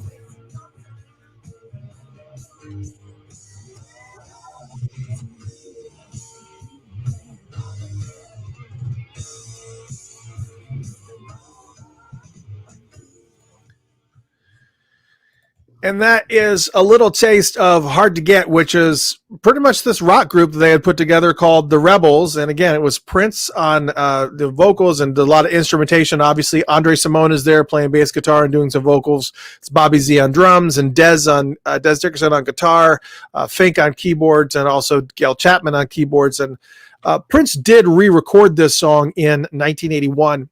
He recorded it in Chanhassen, but it just, I guess it's just sitting in the vault. It's just it never really saw the light of day. That's another one of those songs that I think he kind of like put to the side because he made a different version of it. Because like if you listen to it, especially like that the beginning part, it sounds a little bit like Endorphin Machine. And I kind of there's a little bit of that in there. Yep. Yeah, so I kind of feel like, just like he's always done, he kind of like takes the stuff that he likes and then like puts it back together in a different kind of stew. Yeah, I definitely think that he's got something different going on there. That there's certain projects that he puts together that he's kind of got a vision in his head of how it's going to work out. This one was definitely rock oriented, and there was the other. Gosh, I don't know why I'm even entertaining even saying this, but there was another group that he put together with a girl. It was a woman who she was a powerhouse vocalist, and he did another very similar project that was very raw and rocky. And I can't remember the name of that project. Maybe somebody here in the chat room can help me, but it was a girl that sang for a band. She was older woman, and it was a rock project, and I never saw the light of day, and it doesn't matter. Then we're going to talk about a couple songs here that kind of similar, and maybe possibly could have been, I don't know, one of which could have ended up on the Batman soundtrack, and another one that sounded like it probably could have been. So we'll start with the one with probably could have been. The song is the very spooky, very eerie Others Here With Us. So Others Here With Us is this weird track, and I don't know. There's not a whole bunch about it other than it was recorded in 1985 in Hollywood, California. It was during the sessions when he was recording Wendy's Parade, essentially everything that's on the Under the Cherry Moon soundtrack or / Parade. So it's Wendy's Parade, New Position, I Wonder You, Under the Cherry Moon. And then I guess somewhere in the middle of the night when he's tinkering around and he's messing around with sounds and he's messing around with all these different instrumentations and whatnot, he decides, I'm going to record this really Halloween-y sounding song that is spooky, eerie, a little bit disturbing because there's screaming in the background. There's a girl that's crying in the background, or she could be laughing and it could be back mask for all we know. The prince is like, oh, she's actually laughing, but it's backwards. She's not.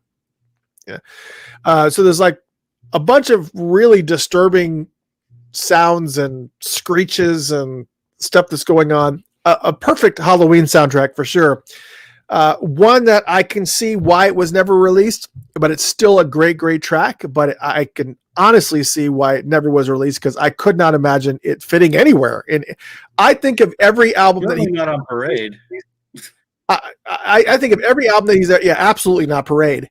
But I think of every album that he's released, and I cannot picture this falling anywhere. Maybe on some weird area in 1999, maybe, but it wasn't out then. He hadn't recorded it yet. Maybe on the Batman soundtrack if he wanted to kind of weird it out a little bit. But here it is. There's a little taste of Others Here With Us. Take a listen to this.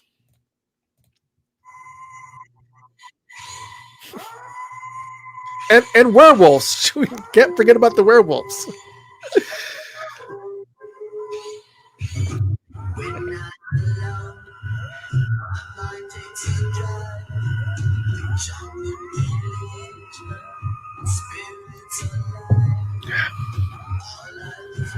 Yeah, every time you hear a werewolf howl, take a drink.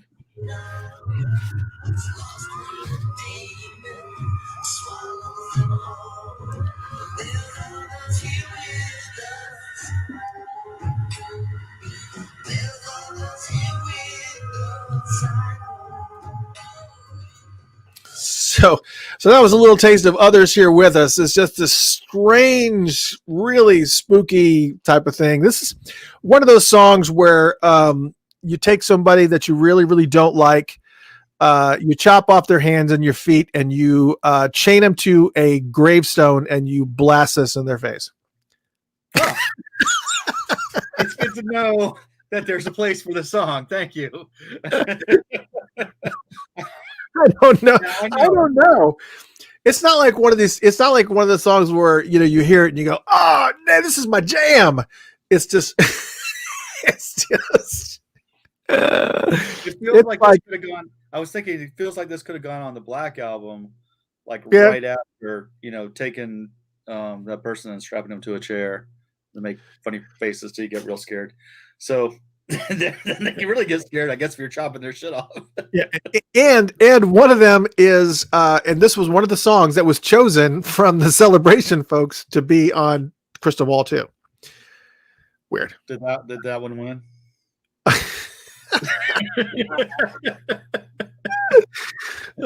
don't know. It's never going to get done anyway. Let's put anything on there. Fuck it. Yeah, it's one of these weird. Others Here With Us is just one of these really weird songs that just never.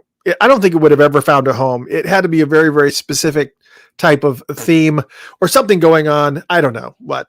And since we're in this realm, let's go ahead and talk about this next song that was going to be on the Batman soundtrack, which is song Dance with the Devil. It's taken from the line in the movie Dance with the Devil in the Pale Moonlight.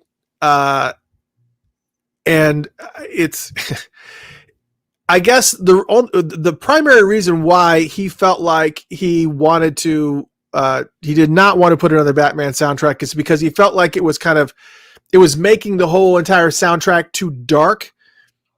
He didn't really have a whole bunch of dark stuff. I mean, I'm trying to go through the tracks on Batman in my head. Nothing that's anything along the lines of this. Bat Dance had a little bit of strange things that were going on, but other than that, I don't. Anyways, there's a whole bunch of clips from the movie that are embedded into this song, the actual release. So there's Jack Nicholson. It's Jack Nicholson. He pulled some of Jack Nicholson's weirdest comments and put them into the song, like the mumbling things and all the weird stuff that he was saying. So I don't know. They said, there's a whole bunch of little details that you can read about this, but the line is lifted from the song "Don't Dance with the Devil in the Pale Moonlight. The curious try and always die," and that was actually written out in the Batman album credits. If you actually read the actual credits to that album, here's a little taste of "Dance with the Devil." If you've never heard this song, a little taste of something else that's kind of eerie. Check this out. And it's got some dialogue and footsteps and stuff from the movie. Starts off kind of weird.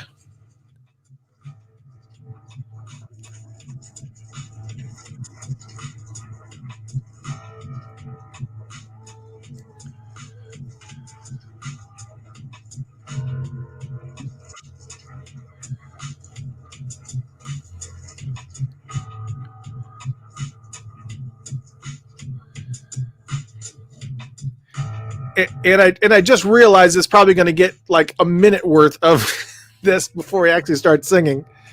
I probably should have done clips of this where he's actually singing and whatnot. Yeah, it's almost going to be like a minute of instrumental before he actually starts singing.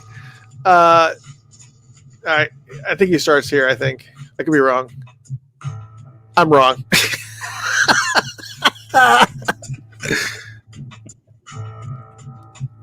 But he's setting the mood. That's what's happening here.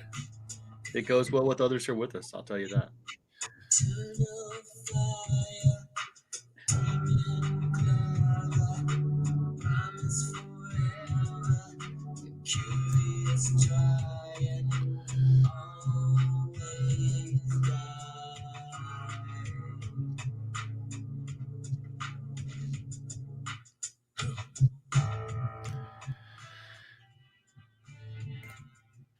So that was a little taste of Dance with the Devil. Obviously, that has a very long instrumental intro, but it definitely gave you an idea of the vibe of this song for sure. It's all over the map. I mean, it's just all over the map.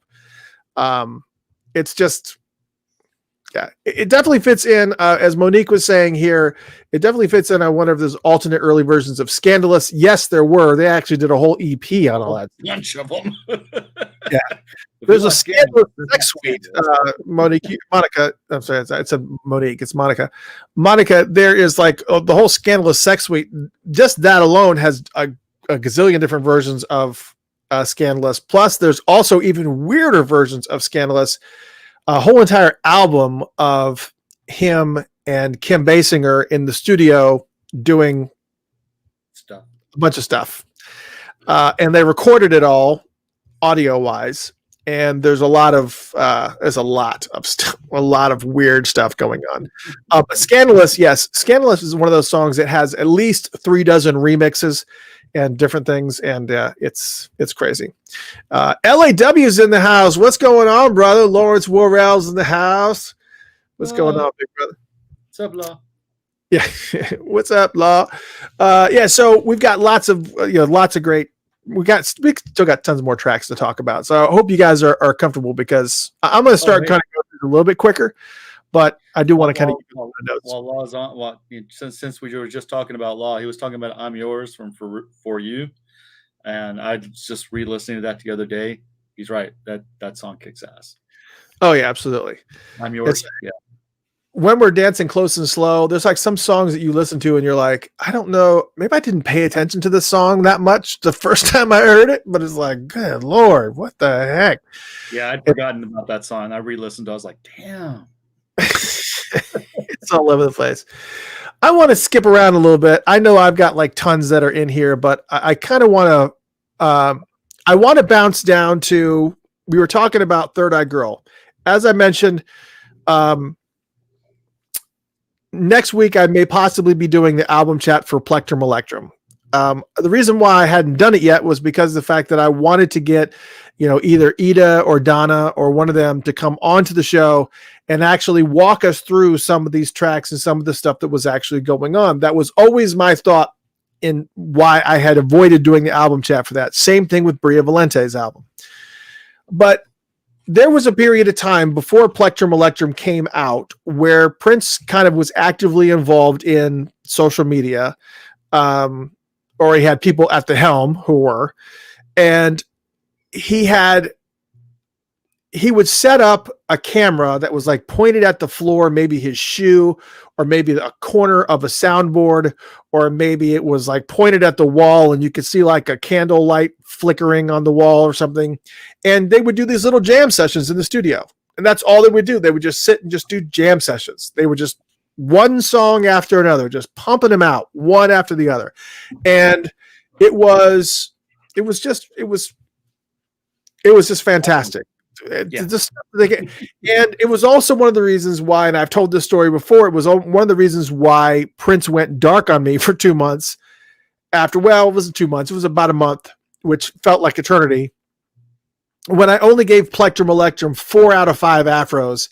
I gave Artificial Age a 5 out of 5, but I gave Plectrum Electrum 4 out of 5. And the main reason why I did that was because they were teasing us with all of these great instrumental tracks. And I was thinking, oh my God, when this album comes out, it's going to be amazing. And there's going to be all this stuff. I cannot wait to hear Octopus Heart. I cannot wait to hear Menstrual Cycle. I can't wait to hear all these tracks that they've been putting out there for us to hear in the actual studio produced version. And then the album came out and none of that stuff was there. So a huge part of that expectation was my fault. I get it. But that's all that they were putting out. They weren't putting out all this other stuff that actually did end up on the album. They were putting this amazing stuff out here. I will play a track right now. This is a track called Octopus Heart. I'm not going to play the whole thing because it's a fairly long song. It's like a 10-minute song. But here's a little taste of Octopus Heart. This was a track that they had actually done at the studio. I want to say, I can't remember when the whole thing came out into the mix. I'm looking it up right now. Recorded in 2013. It was at Paisley Park Studios, and it was on the SoundCloud page. They had actually pushed it out into SoundCloud page along with Menstrual Cycle. And it's pretty amazing. And actually the full song, well, we'll go into this later, but this is a little taste of Octopus Heart, and I'll let you check this out.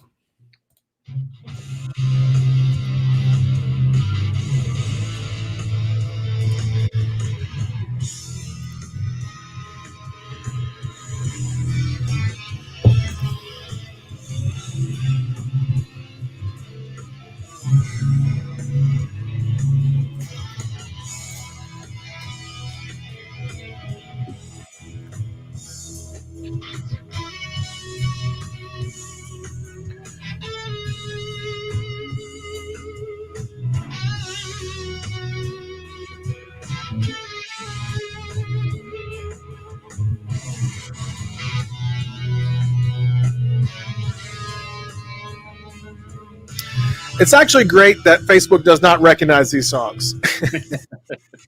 That Grace Note that actually, it's hard for Facebook, SoundCloud, and stuff like that to recognize like instrumental and dance songs. It's really hard.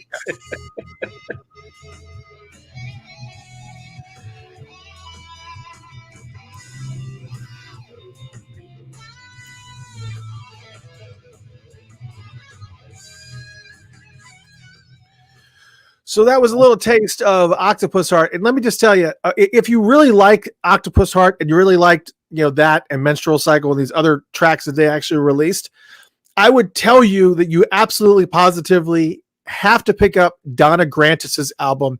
She actually did a solo album. I think it was a year or two ago. It was a couple years ago. And her album sounds just like that. That whole album is just full of those vibes, instrumental vibes. So if that was your jam, if you liked that Third Eye Girl stuff, I implore you to go get Donna Grantis's album. The last album she did a couple years ago, I can't remember the title of it. It slip on my mind. And Cammie has left us, so I don't. She's left us for the evening, so my producer isn't able to get that title. Rob, if you can try to find that title, Donna Grantis. She is. But anyways, the album is phenomenal. But that was just a taste of one of the tracks that they were releasing.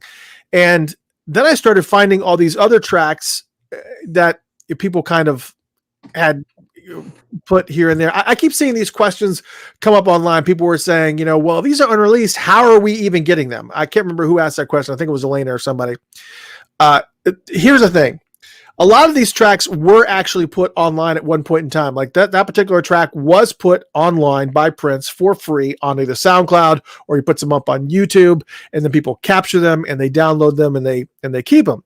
Other tracks are when Prince actually records a song and he's interested in somebody working for them, and he gives them a cassette tape, and he was very loose with the way that he distributed cassette tapes to various players and whatnot. And over time, those just found their way out into the ether, and then everybody just kind of, grabbed them, and then they kind of got replicated and duplicated. And now in the age of digital music, it's much easier for this stuff to kind of get out there, and you find it and you see it and it's just there. It's the reality of it.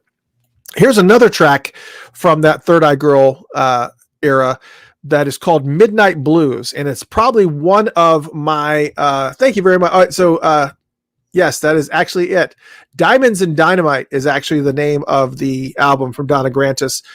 You got to pick this up. It's a great, great album from Donna Grantis. Diamonds and Dynamite. And that is, thank you for pulling that up. It's, I will put up Amazon links so you can actually grab it because it's good stuff. Here's another track that's probably another one of my favorites. Octopus Heart is one of my all-time favorites for sure. But this one is called Midnight Blues, and take a listen to this one. This is also from that Third Eye Girl era where they were just kind of just doing jam sessions and just being weird, and it worked phenomenally well. Here you go, Midnight Blues. Take a listen to this one.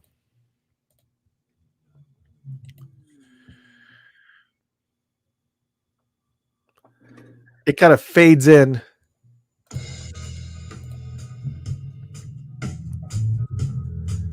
Same kind of vibe, laid back, chill.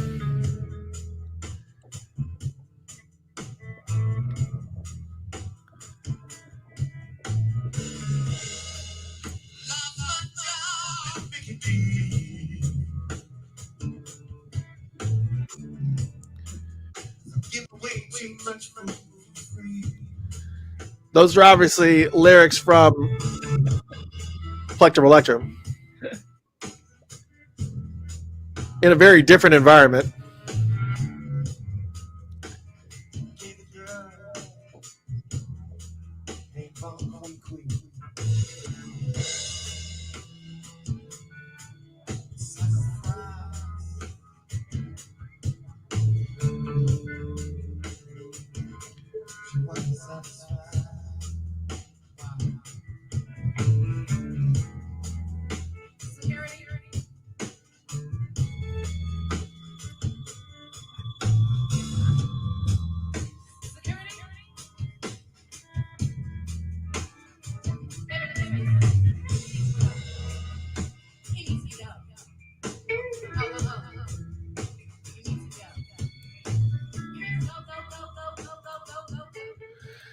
And that was a little taste of Midnight Blues, which is very, very cool, laid back. Again, those types of songs and that whole vibe that they were creating when they were doing these jam sessions, these late night jam sessions at Paisley Park, and they would show up on YouTube, on their YouTube channel in the middle of the night at like 2-3 o'clock in the morning, and you just had to be ready to record. I mean, sometimes it wasn't that late. Sometimes it'd be 10, 11 o'clock at night, but there was just so much that they were pumping out and so much music that they were creating. And for so much of it to be just pushed to the wayside and not necessarily discarded, because I asked Donna and Ida this both when I had them on. It was like, do you think how that any of this stuff will ever see the light of day in good, really high quality production type of, and they were like, probably not, which is what is, that kind of sucks. To be totally honest. It's because there's so much good music, and this is just, oh my gosh, it's just so much great stuff. Here, and just for those who have not heard this, here's a little taste of Menstrual Cycle 2. I'll give you a little taste of that one too.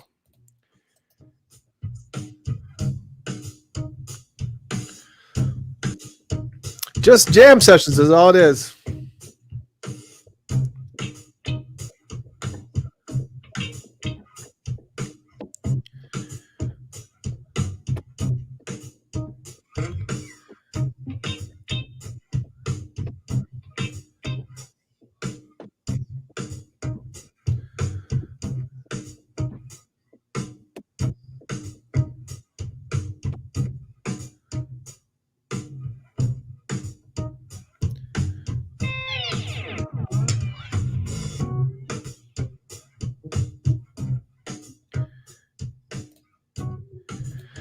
And there's just this little, anyways, that's a little taste of Menstrual Cycle 2. And there's so many other great songs that are in that mix too. There's Chapter and Verse.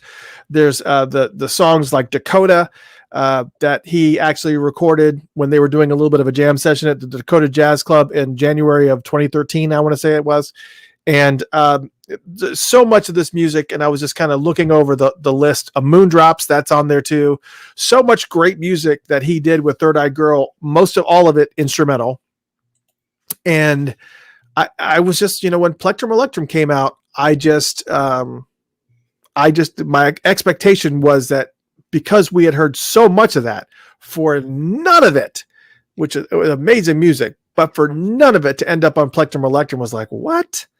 How is that possible? What the heck?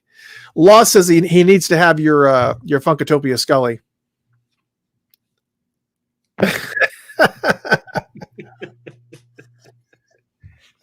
Yes, that menstrual cycle, though, I got to say that that's probably the best menstrual cycle I've ever been near. Elena says, "What a title! Men will never understand." That's the damn truth. I'm sure there's got to be a reason for the reason why he titled it, or maybe he didn't even call it that. Maybe that was probably Ida or Donna or somebody else that called it that. Imagine. I don't know. I don't know. I just don't know. Never mind. I'll put up the quote on here from Elena on the screen. But anyways, all right. I'll let people read it. So that's never mind. Anyway, so let's get back to the music, shall we? Let's do that. I want to take a little bit. I just want to take a little bit of a stop and kind of do some of those because they were great. I did again. I had all those other ones too. I had Chapter and Verse lined up. I had Menstrual Cycle lined up. The whole song, Moondrop, not Moondrops, Moondrop. I had all those lined up, but there's just so much we got to go through. So I want to make sure that we kind of get these other ones.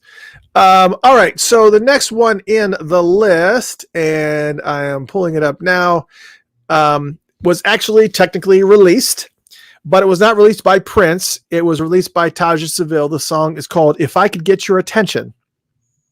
It's also AKA If I, EYE, Could Get Your Attention, you are. The original version was all spelled out. It was written by Prince, but credited to Taja Seville, who wrote some additional lyrics and also did some credits from the producer of that album, Chico Bennett. But in November of 2015, Prince liked the song so much, I guess he was a little, I guess this song was from 1987, but he came and he revisited it so many years later in 2015, and just wanted to I don't know. He just wanted to kind of re-record it, and he was working with Judith Hill on the Back in Time sessions, and I guess maybe he was considering putting that on there. I don't know. But along with that, this was around the same time that he was also recording X's Face and Revelation and 1,000 Hugs and Kisses, which we'll also talk about here in just a second. But they put snippets out here and there, and I think we had the snippet for the longest time, but it never we never could find the full song. And then all of a sudden the full song appeared, and here it was. And a lot of people were saying that this song was supposed to end up on Hit and Run Phase 2, and it didn't, but it could well have. And as far as the quality of recording, it's a great quality recording. So it's not one of these, crappy sounding, random unreleased tracks. But here's a little taste of If I Could Get Your Attention, a little boppy ditty type of song. Check it out.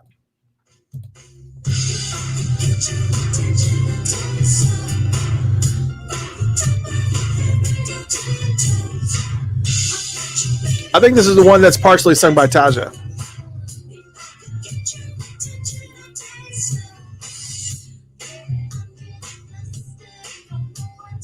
This is the Taja version.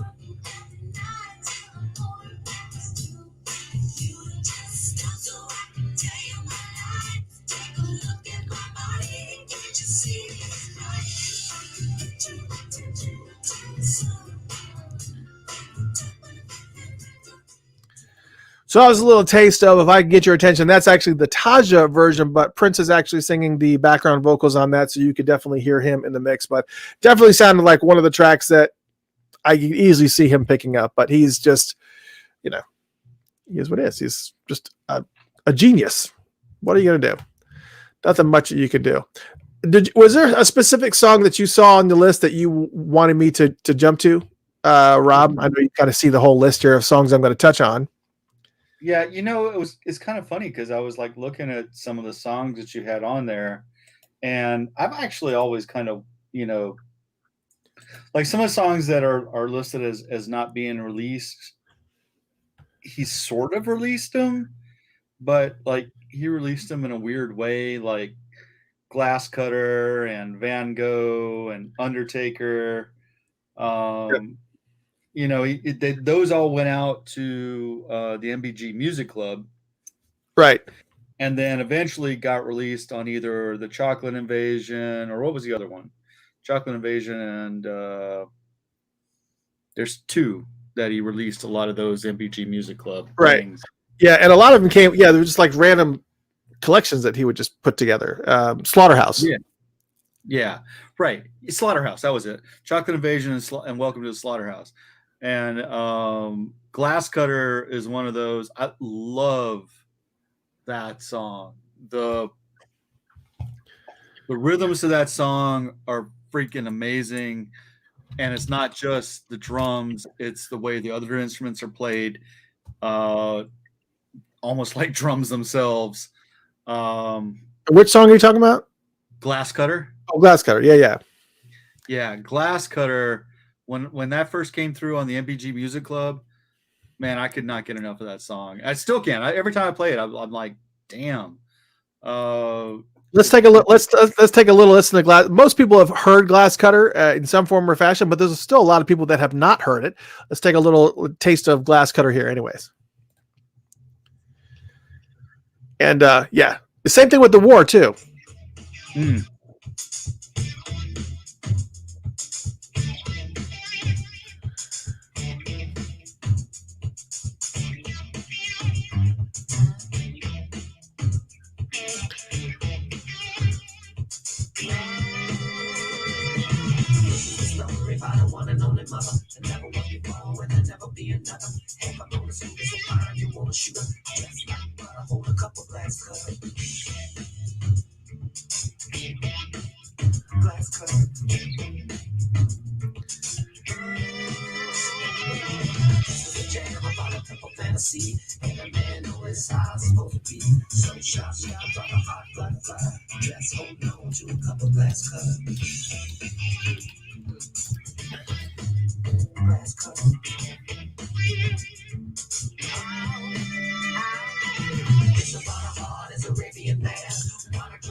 And that was a little taste of Glass Cutter, and of course, it kind of breaks loose after that. It kind of goes into the whole rocking thing. But yeah, that is one of those great songs. And every single instrument there is like a rhythm instrument. Every single instrument is like a drum. His voice, the guitar, the bass, and of course the drums. They're all very just. It's like you're playing the drums, and just like each thing you're hitting is just a different instrument. It's freaking awesome. And Elena Micah says, fun fact, glass cutter is a term for areolas. So while the song was playing, I was not aware of that. Were you aware of that? Were you aware of that? Yeah, I've cut my tongue on a few of those. What? Never mind. So anyway, I made the mistake of putting in Google glass cutter areolas, and that was a mistake. That was a mistake. That's a mistake.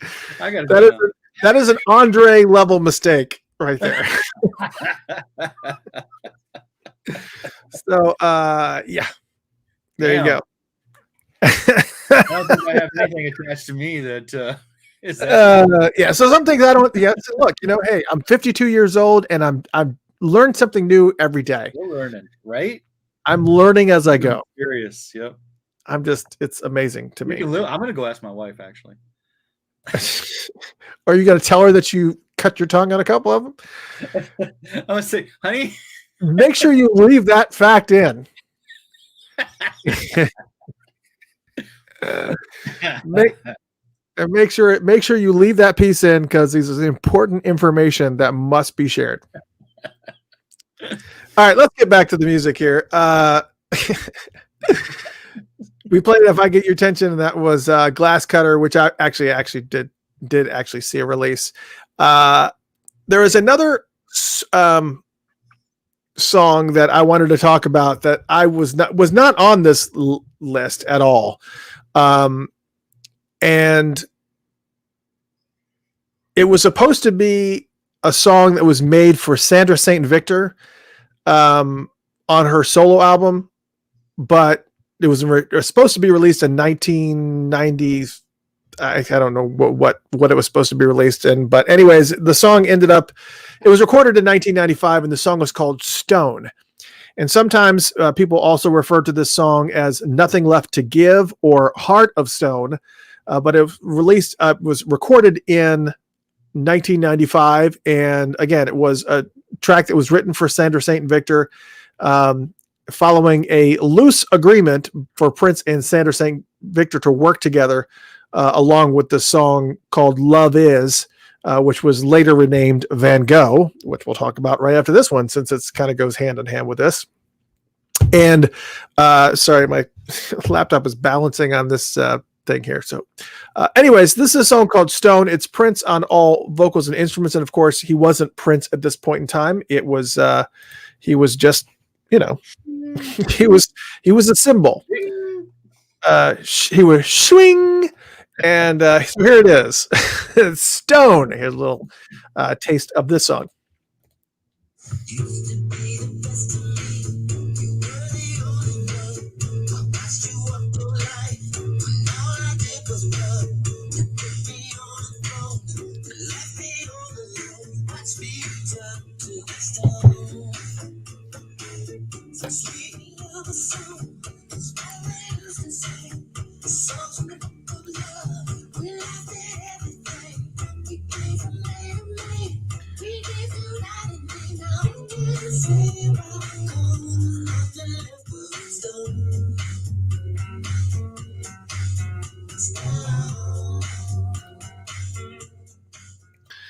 Yeah, so it's kind of one of these weird songs that has these really great straightforward progressions, and then all of a sudden it gets a little weird. And it I love when he does that, when he takes it down a chord progression that you are not expecting at all. It's like your kind of brain is like, this is what's coming next. This is what's coming next. And then he goes, no, it's not. And then he goes somewhere totally off the kilter. Stone is a really, really cool song, but yeah, Stone is awesome. Stone is a great, great groove. Yeah. So I'm hoping that there are people that are hearing some of these songs that have never heard them before. And they're actually getting to, enjoy some of these tracks, for sure. Speaking of which, we said, this was recorded around the same time as another song called Van Gogh. And I actually had I was friends with Robbie and his brother, Heisner, who were, it was kind of a really, really weird scenario with them. Robbie and Ricky Heisner were two gentlemen who were in wheelchairs. They were brothers. And Prince was in this whole stage where he wanted to record. He wanted to put together a band of a bunch of people who had different handicaps. Only Prince. Only Prince. Anyways, he picked Ricky and Robbie, and who were very, very outgoing, just had characters, even though they had disabilities, they were just their character was just so larger than life. And I think that's what kind of drew Prince to them. And he sent them this song. I never knew about the song until 96, I would say. Somewhere it was mid to late 90s that I heard this song. And I didn't hear about it from Prince. I heard about it from Ricky Heisner, who came to my parents' work because they were doing all those home modifications for people with disabilities, widening doorways and putting in overhead lifts and doing these things. And he came in and we started talking, and I guess I wore a Prince shirt to work one day, and he was like, oh, yeah, it was great working with him. And I was like, what? And then he told me the story that Prince had sent them this song and wanted to work with them, and they had to record this song. And so it was a whole thing. And so Van Gogh released this album. You can actually find it on eBay or wherever else you can find. You might be able to pick it up on Amazon, but it's just called Van Gogh. And that's the name of the band. And that's also the name of the album. And Prince actually did end up recording this song because it was yet another song that he was going to give to Sandra St. Victor. And her solo album fell through, and he just kind of kept it, held on to it, and then eventually gave it to the Heisner brothers. And they had, the album wasn't really much of a success at all because they didn't really tour to support it for obvious reasons here and there. They did a show in Atlanta, though. Didn't you go to that show with me in Atlanta?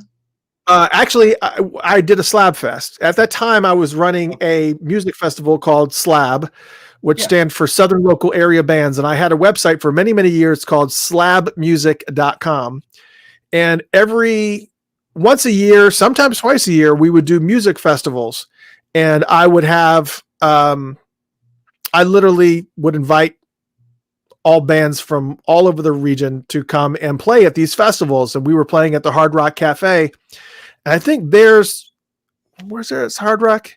I'm not sure if that was at Hard Rock or was another location, but I invited them to come out, and they came out, and I actually had a wheelchair because the stage did not have a ramp on it.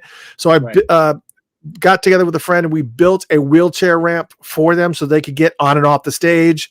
Right. And they came out and they killed it. They did an amazing show, including playing the song as well. And again, I had not heard Prince's version of this song at all until the Heisner brothers told me about it and gave me the whole story. And there's a whole background story. Maybe one time I'm going to have Ricky on the show or Robbie on the show and just have them talk. But they do some really, really cool stuff, and they're very, very talented dudes too. Oh yeah.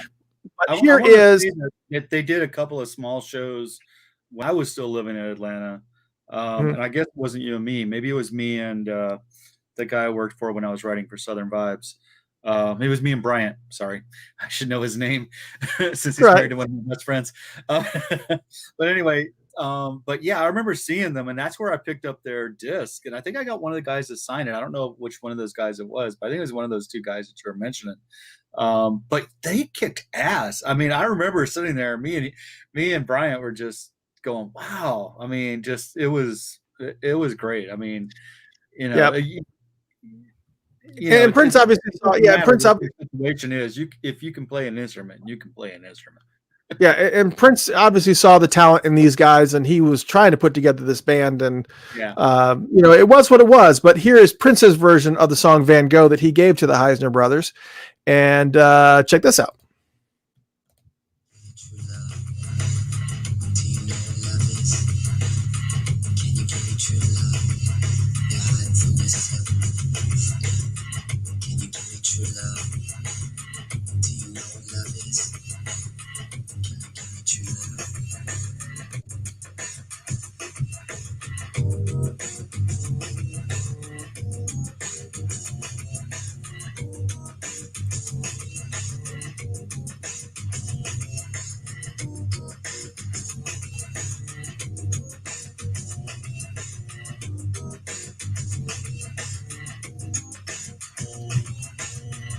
For someone who's never lost for words, be quiet now. How can that be? Just because I know your heart. Tell me now, is that selfish of me? Loving you is like loving the real Van Gogh. I see what you want me to see. The more I get closer to you, the farther you get from me. And that was a little taste of Van Gogh. What I really love about this more than anything is that YouTube doesn't recognize these songs and it's not shutting us down. For those of you who don't know, one of the reasons why we don't play a lot of music on here is because YouTube and Grace Note and a bunch of other things, they beat match songs that we're playing. And if they happen to hear a song that is an actual copyrighted song, they not only will mute the audio, they will start kicking everybody off the channel. And I thought, all right, it's just for lowly guys like us, even though we pay ASCAP licensing fees and it shouldn't be an issue. Again, they don't have anything in place for us to put those things in. But I was attending last week, I was attending a conference online with Tony Robbins. And Tony Robbins said, you guys will have to excuse us if we kind of cut the music short or we're talking over because Facebook will cut us off and start kicking everybody off. I was like, oh, this is good. It's not just me. If it happens to Tony Robbins and his gazillion members, it's certainly it's not just money to figure that shit out. Yeah, he's got enough money to say, hey, let me how much do you need?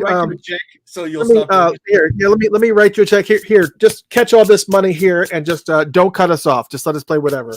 Here's more money.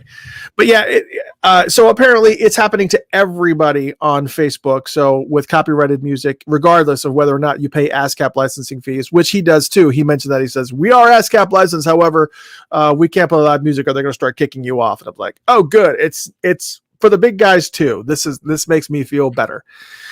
So there's that. So that was again, that was Van Gogh. And one of the cool things is that Grace Note and YouTube do not recognize any of these songs, so that makes this whole safer environment.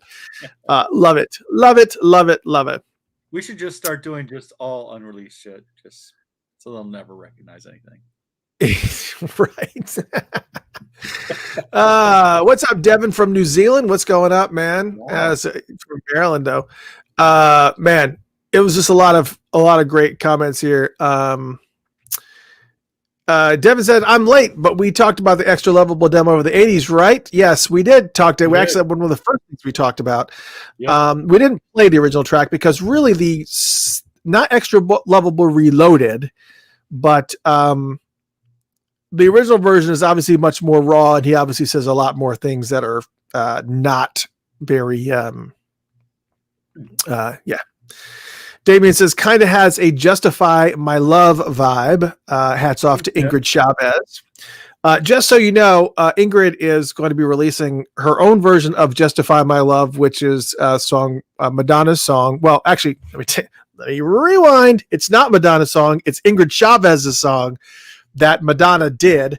And then Madonna tried to steal it from her, and Ingrid had to fight to get it back. And she won because it's her friggin' song. And so hats off to Ingrid that she actually won the battle that, you can't, anyways, that all being said, she's going to be releasing her own version of that song, Justify My Love, since we're kind of talking a little bit about that. Cool. But very, very cool. Going to be a part of it? I don't know. That'd be interesting. Yeah.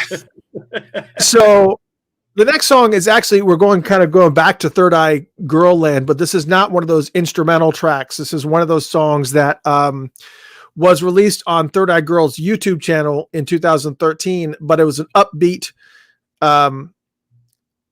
Okay. A lot of people remember the Welcome to #2 America tour that he did. And believe it or not, this is one of these. Welcome to America was supposed to actually be an album, and the album never saw the light of day. But this is a track that was going to be on that album, and it's one of the few tracks. Not a lot of people produce other than Prince when it comes to producing his own music, but for whatever reason, this track was produced by Morris Hayes. But it's called Same Page, Different Book. And it was released on, again, the Third Eye Girl YouTube channel. And it wasn't an instrumental. It was very, very upbeat, very positive, poppy type of song. And it's a great, great track. It's one of my favorite tracks. But again, didn't get released.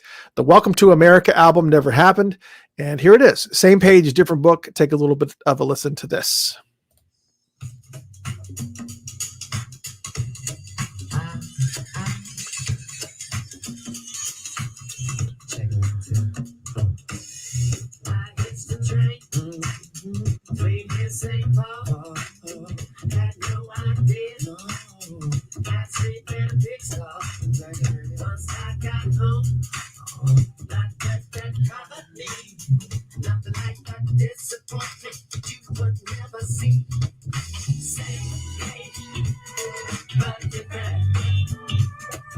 So much more in common if you only look. There's only one God, whatever they need to. Only matters when it comes to war. What are we fighting for?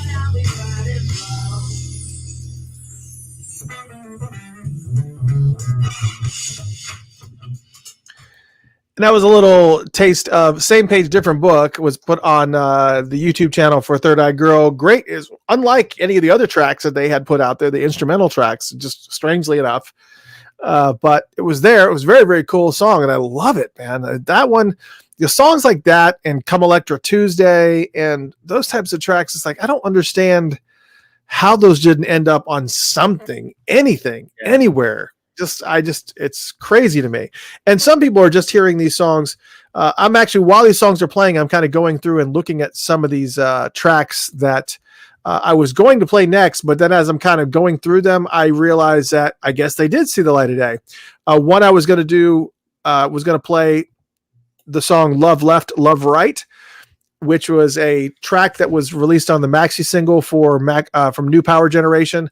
Love to the left of me, love to the right. Oh yeah. Anyways, it's just this crazy weird song, and I've never heard it, and because I don't own that maxi single, but apparently that was a song that was, so technically it is released. So I'm not going to play that one. The other one I wanted to play, because this is kind of helping to alleviate some of these that I was going to play that's in this list. Was Jukebox with a Heartbeat. And I forgot that Jukebox with a Heartbeat was released as on the NPG audio show, number 9, but it was not Okay, well, let's go ahead and play this one anyways, because even though it was released, it was only a little small piece of it ended up on the audio show, and that was show number 9. It's definitely a little bit different. It's Prince on all vocals and instruments. It was recorded in 2001 at Paisley Park Studios. The song is called Jukebox with a Heartbeat, and let's take a listen to this track here. Definitely a great, great tune. Again, don't know why it didn't see the light of day somewhere, but it just didn't. It sat in a hole for a long time. Here you go.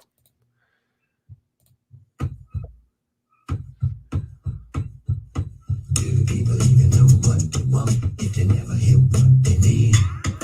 Do the people even know what you want if they never hear what they need? Do the people even know what you want if they never hear what they need?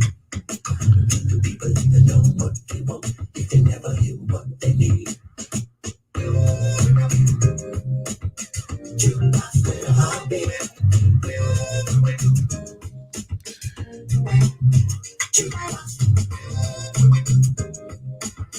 Jukebox with a heartbeat.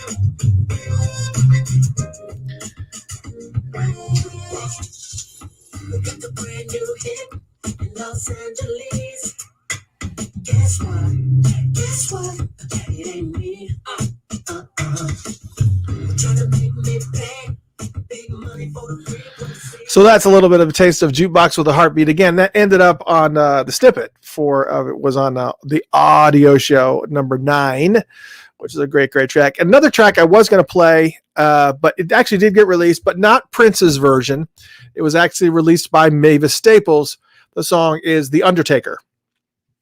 The Undertaker, great, great track. It was on Mavis Staples' album, The Voice, which was on Paisley Park's label, and it was recorded back in 1995, and it was just it was based on the content of the song was based on the fact that Mavis Staples was married to a mortician, and she was married to him for like 6 years, and of course I guess this is a song that kind of speaks to that marriage and whatever, but there was a whole bunch of songs that were actually being recorded in this window. A lot of them that we kind of saw on during the Chaos and Disorder kind of era with like The Ride and Poor Goo and Honky Tonk Women, the remake of the Bambi song, Xana Lee, Dolphin, the one that Dolphin actually had. It trips me out every time I see Dolphin because a lot of people don't know this, that Lenny Kravitz is singing background vocals, but he's uncredited on the song. And it was one of the first times that he was actually ever on recording with Prince was on Dolphin. And he didn't even get credit for it. But I guess he was just, I felt blessed to be in the room. I don't know. Anyways, yeah, it's the song is called The Undertaker. And we'll play a little bit of a track of that right now, a little piece of it anyways. Just to kind of get an idea what Prince's version sounds like. Check this out.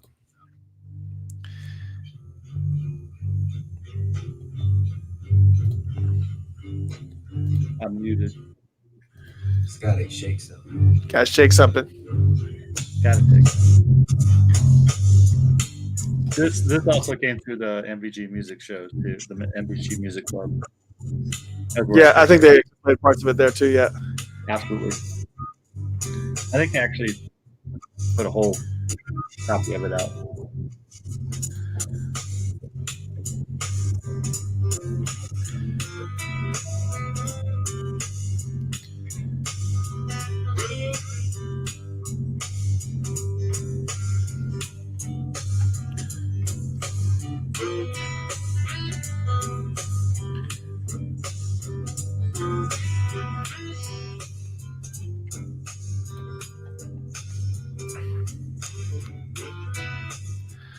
Well, we could actually wait it out for him to actually sing it, but we don't want to get too carried away. But anyways, that guitar is the best part. I mean, that guitar, it's amazing. Yeah. But yeah, this did see several different, as you mentioned, it was also part of the MPG Music Club on the 10th edition. It was like one of the final editions of MPG Music Club. But yeah, it was also there. And it was also on the VHS release as well. of The Undertaker, because technically, I guess he did release it, because he released that video called The Undertaker that had this on it and had all those different things. And so, technically it was released, but not a lot of people have heard it. It's kind of just tucked away. It was just tucked away. It was released not just on the audio show, but it was released as a single through the MPG Music Club too. Yeah, I have a single that came through from that. All right. Yeah. So a lot of people love that song. That's one of those songs that you just kind of see and you're like, should have been huge. I mean, those types of songs are like, those types of songs where you talk about things like Chaos and Disorder, that song, The Undertaker, songs like The War, different songs like that are for those fans and those people who are not the fans, but those people who are only know what they've heard on the radio of Prince, and you're trying to kind of take them to the next level. And you're like, no, Prince was way more than that. Yeah. And you kind of put together like a little compilation CD. It's like, that does not have Raspberry Braids. It does not have Kiss on it. It does not have any of that shit. It's just got, it's a little red Corvette. It doesn't have any of that stuff. It's just a culmination. And I actually made a CD like that for my friend Zach, and because all he knew was what he heard on the radio. And I said, all right, I have to fix this. And so I created this CD that had all these really, the rockier jams and stuff that was on there, and, Xenophobia, just all kinds of stuff. And when he got it, he was just like, oh, okay, that did it. That made me a Prince fan right there, because I was only under the impression all I'm hearing is this pop stuff that's like polished and then polished again and then polished again.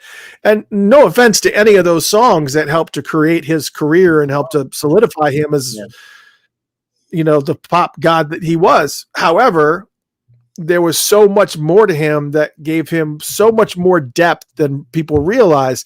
And a lot of these songs are, even these unreleased tracks that we're playing here, are testament to his genius. It's just the mood and the vibe that he was able to create, especially in live environments. It was just out of control.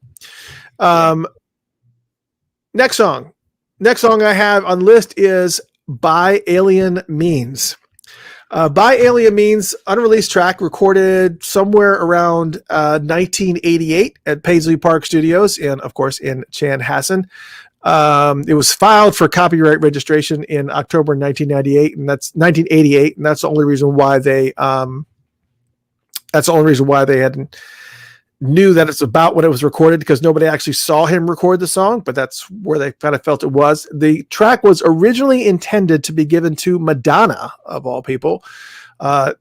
She was actually going to record this song and put it on her, infamous album, Like a Prayer, which also featured Prince on other tracks, but she turned it down. And so it's never known that she didn't, it's just a really slow it's a slow type of vamp. But essentially it's the content of the song is basically asking young people not to commit suicide. And it says, don't go out by alien means. So that's where the title actually comes from. And again, it was meant to be put on Madonna's album, but it didn't end up there. And then Prince actually took the lyrics off and gave the music to Ingrid Chavez and attached it to her song called Crystal City Cry. And that song didn't get released either. So you've got two songs of this song has seen various iterations, but here is a little taste of By Alien Means. Take a listen to this track.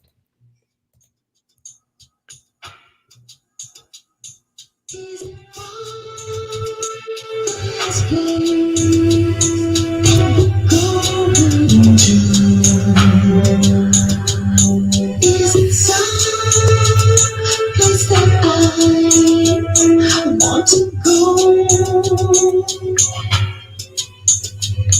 to get there alone? I could actually see Madonna doing this song. A little bit more instrumentation.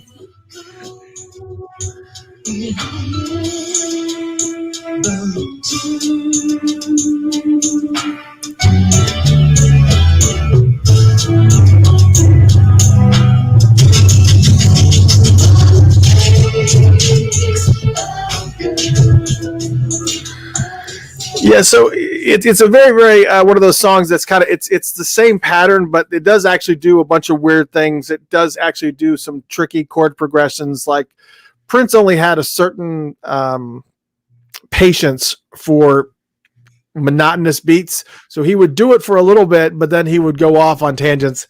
And that song actually did have a couple of tangents in it. You just didn't get to experience it because, again.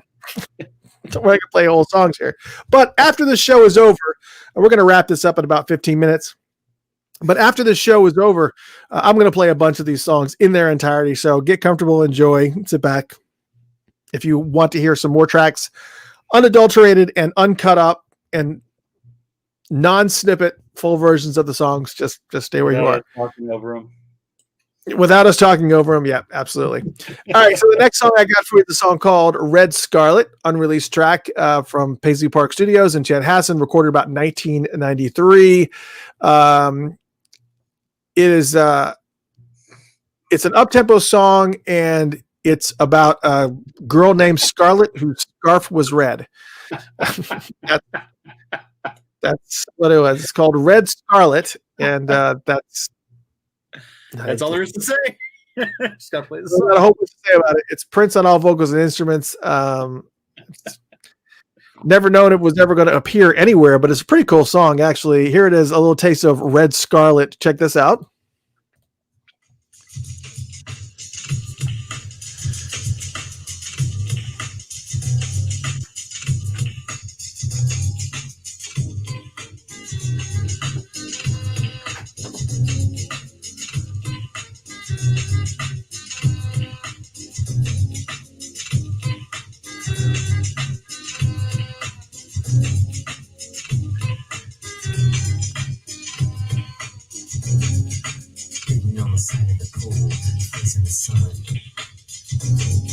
Ignoring the fool, drinking scotch on the rocks, ignoring everyone.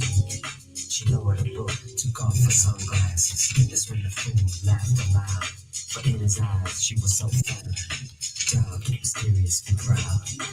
Her name was Scarlet, and her scarf was red.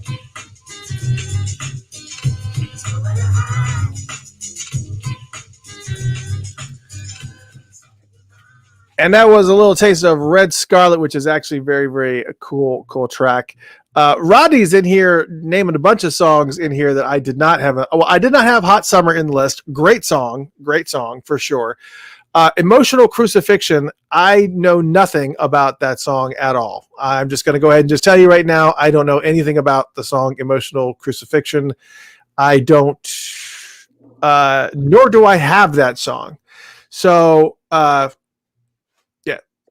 Rodney, if I don't want to say anything online. I'd love to hear that song, Emotional Crucifixion. I suppose there are ways that could happen. I'm wondering if there's any possible way I can hear a song called Emotional Crucifixion. I don't have that one. Probably, maybe online. Maybe we could. A lot of times you can find these things on. Whoops, I got this little short in my thing. Prince Emotional. Let's see here. Let's see what happens here. No, if I look up Prince Emotional Crucifixion, there is a bunch of Jesus stuff here. So on YouTube, it's about Prince of Peace, so it's not the same exact thing. So, anyways, there is anyways. Give me that song, Emotional Crucifixion. I'll be interested to hear that. I do not have that one. However, Rodney did actually mention the song Hot Summer, so we'll talk about Hot Summer here for a second. Yet another one of these great songs that is, for some reason, I don't know why I didn't have that in the list, but it was actually done on an online stream on 89.3 The Current. And it was unreleased, but they put it on their website on his 52nd birthday in 2010. And it was recorded in Chanhassen. They think it was recorded somewhere in 2010. That was recorded about the same time. But it's Prince on vocals and instruments, obviously. Chris Coleman on drums. Tal Wilkenfeld on bass, and Liv Warfield on co-lead vocals. But what's cool is you do not see those names associated with Prince a lot. Matter of fact, I don't know that Tal or Chris Coleman did any work with him outside of this track. So let's take a little bit of check on this song right here. It's called Hot Summer, and this is one that Rodney wanted to take a listen to. So here's a little taste of that.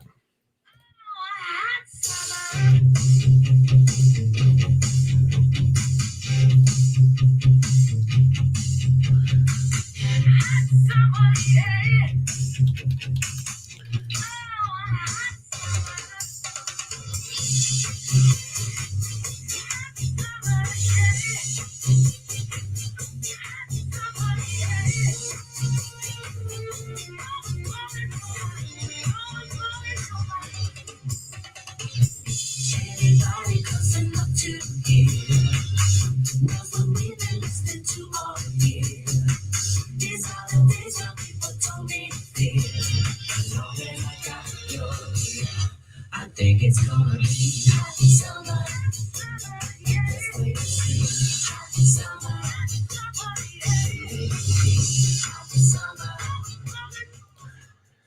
So that was a little taste of Hot Summer, and I think what's interesting about that track is that you could definitely see that song on the radio. You can already picture yourself driving down a road in California with the roof down, like I see, it was sunroof, just tearing down a coastal highway. It's a great upbeat pop feel good song. It's one of those great tracks. Yeah, no, I mean, there's so many amazing tracks that, so many amazing tracks. I saw that a lot of people here keep mentioning You Gotta Shake Something. All right, so here's the thing with You Gotta Shake Something, and I don't know. The song is, I think the original version of this song is, it was supposed to be on the album The Flesh that he was writing, and The Flesh never came to fruition, but the song is like insanely long, and I'm trying to pull it up right now because I think the version I have is like insanely long, but a lot of people keep talking about this song. It's You Gotta Shake Something. Yeah, the version I have is 15 minutes long. And it's a very redundant song. So it's just this beat jam that's just going down, and there's no real changes in it. It's just this jam session type of scenario that doesn't really build up to anything, but it's a great upbeat, fun song. But it's 15 minutes of it's like the long version of it's like a long version of America. It doesn't go anywhere. it's like you can do so much and you're not doing anything, but it's still a great song. And a lot of people love it. Probably because any song that lasts 15 minutes from Prince is a great one. So here it is, a little taste of You Gotta Shake Something. Take a listen to this. You are listening to WOOL, your alternative music station. If you decide to give it a kid, it's like great. Here's the brand new one by The Flesh. You got to shake something. And they even had a talkover on it too, calling the band The Flesh, which is what he was going to do.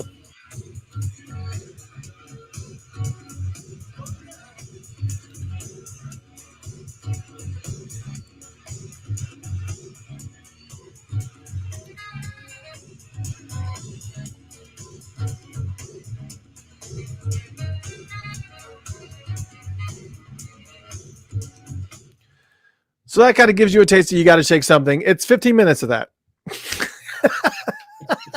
It's essentially what it is. It's 15 minutes of that. Going back to what we were talking about before, were songs that he wrote for other people and ended up, and then he would turn around and he would actually record it over again because he just liked it. With the song Allegiance. Allegiance was written for Howard Hewitt on his actual album called Allegiance. And Prince recorded it in 1991 in Chanhassen at Paisley Park, obviously, and it was the same time that he had actually written the song "Letter for Miles," and pretty much he released it.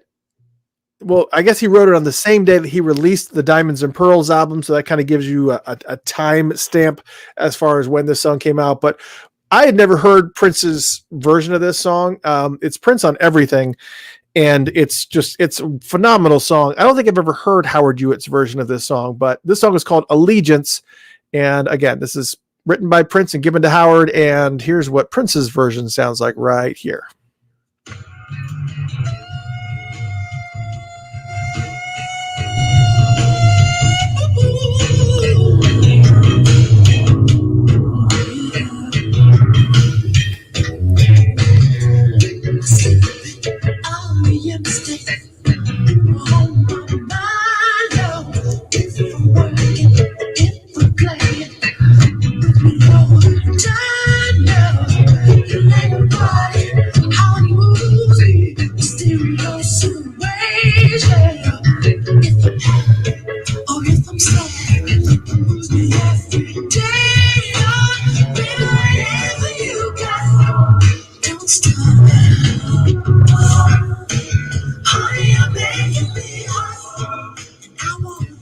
So that was a little taste of a song, Allegiance, and so it was a song that was written for Howard Hewitt, but he actually recorded it. It's really cool. It's just one of those songs.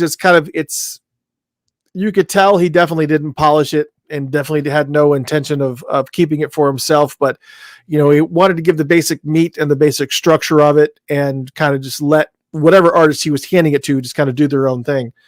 And speaking of which, that's it's got a deep bass. That's nice. Yeah, and a lot of his things did when a lot of his unreleased music was always bass heavy. I guess he was more concerned about making sure that the actual rhythm section and like the bass and the guitar and everything was down there, and that everything was exactly how he wanted it. And speaking of songs that he gave to other people, there's one song I want to talk about called Neon Telephone. Neon Telephone was written in the mid-'80s, 1985, for a band called 3 O'Clock. And 3 O'Clock had only one album, and it was an album called Vermilion, and it was on Paisley Park Records. It was on their label. But what was interesting about Neon Telephone and kind of cracked me up is that Prince gave 3 O'Clock a lot of great songs that they declined. They were like, nah. And then of course he would turn around. So this was one of the songs. Neon Telephone was one of the songs that 3 O'Clock liked and kept. But to kind of give you an idea of other songs that Prince gave to 3 O'Clock that they said no to, listen to this. Weekend Funk. What? No, you got Weekend Funk and you said no. Girl of My Dreams, which a lot of people haven't heard that song, but I could probably play a clip of it in a little bit. But Girl of My Dreams, Girl of My Dreams, gone. They said no. Teacher, another unreleased track. Teacher. Can't Stop This Feeling I Got. It's the list of songs that he gave to 3 O'Clock that they were like, no, thumbs down, and we're not for us, was just unreal. And I don't know if there was management sitting in between them and Prince or what was happening, but anyways, this is one of the tracks that they did take. It's a track called Neon Telephone. Here's a little clip of this. Check this out.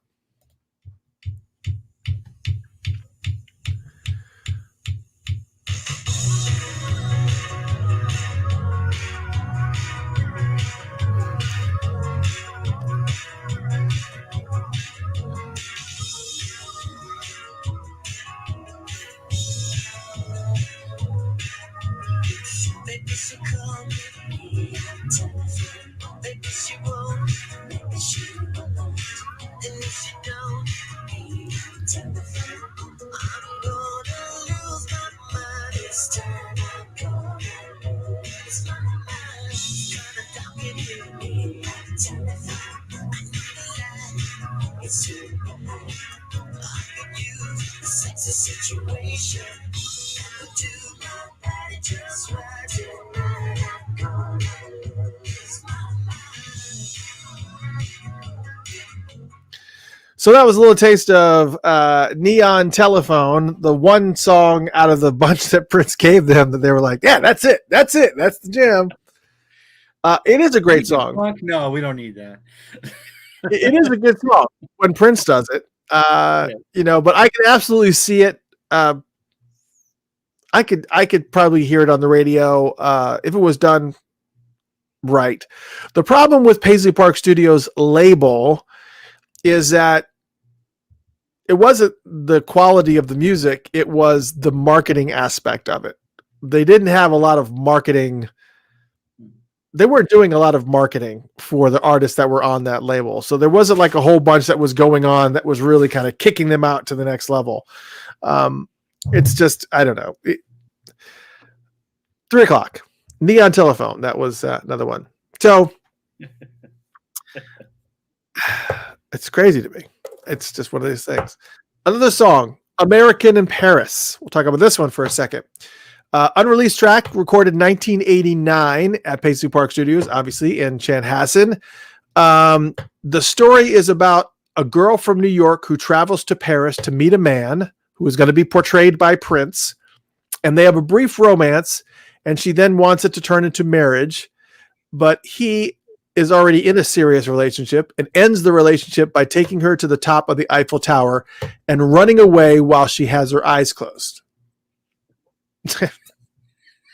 That's how I've broken up with most of my girls. Yes, that's let's put a romantic trip to France. I know you traveled like thousands of miles to Yeah, see me. We're gonna sit on a plane for the better part of 24 hours. And then I'm going to take you to the top of the Eiffel Tower. Close your eyes. It's going to be a surprise. and then gone. And then gone. Damn. Anyways, yeah. It is definitely a messed up story for sure. Yes. I would agree with everybody's sentiment that that's kind of messed up. But, you know, hey, if you're going to dump a girl, What's the most romantic place to dump you? what is the most romantic place? At least make it stick. It's kind of like, you know, when you have that shit. kind of like when you have that girlfriend who always listens to the same band or always has the same, like anybody that's ever had a relationship with me before I was married can probably no longer listen to the Prince or the Fix and go, that asshole. It's like I probably ruin bands for people all the time. Anyways, so this is a song called American in Paris. That's the background story of this one. We're playing a lot of unreleased tracks tonight. A lot. And there's so many more that I mean, this is not even scratching the surface. This is not even, we're in the single digit percentage wise of what we could play. But you know, try to be picky. And anyways, we only got a few more minutes here. So let's try this American in Paris. Here's a little taste of that song.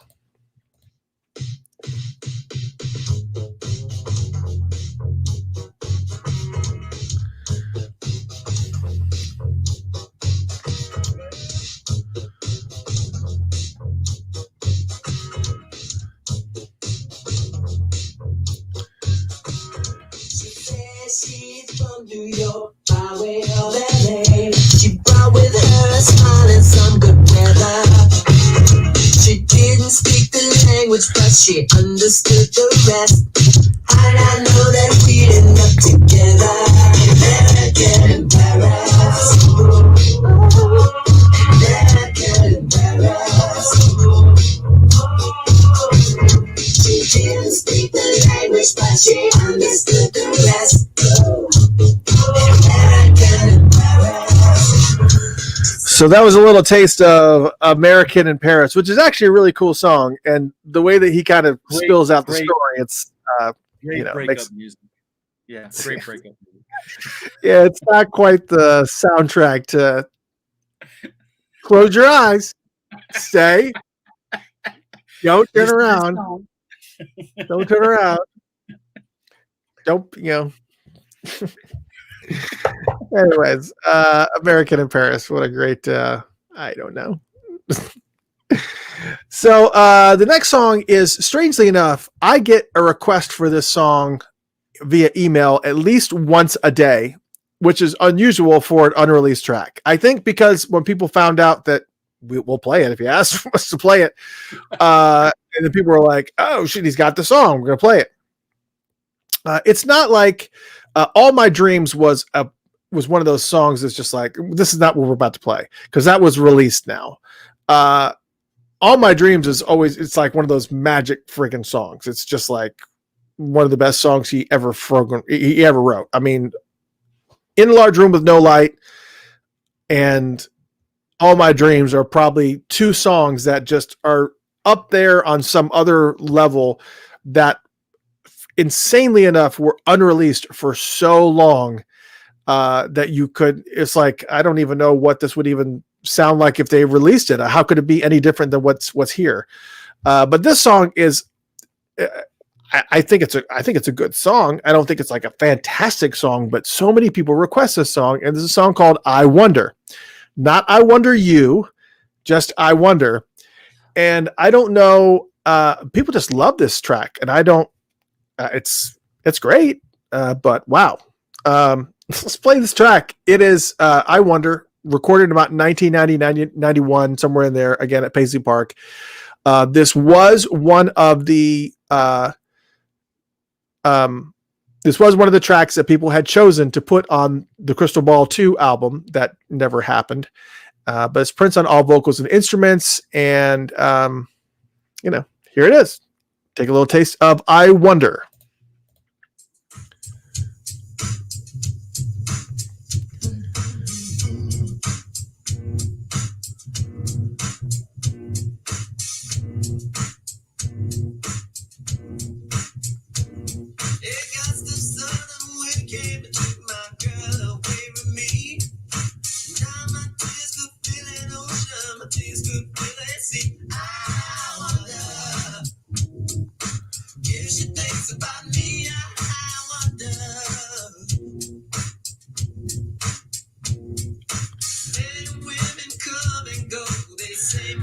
Another great track.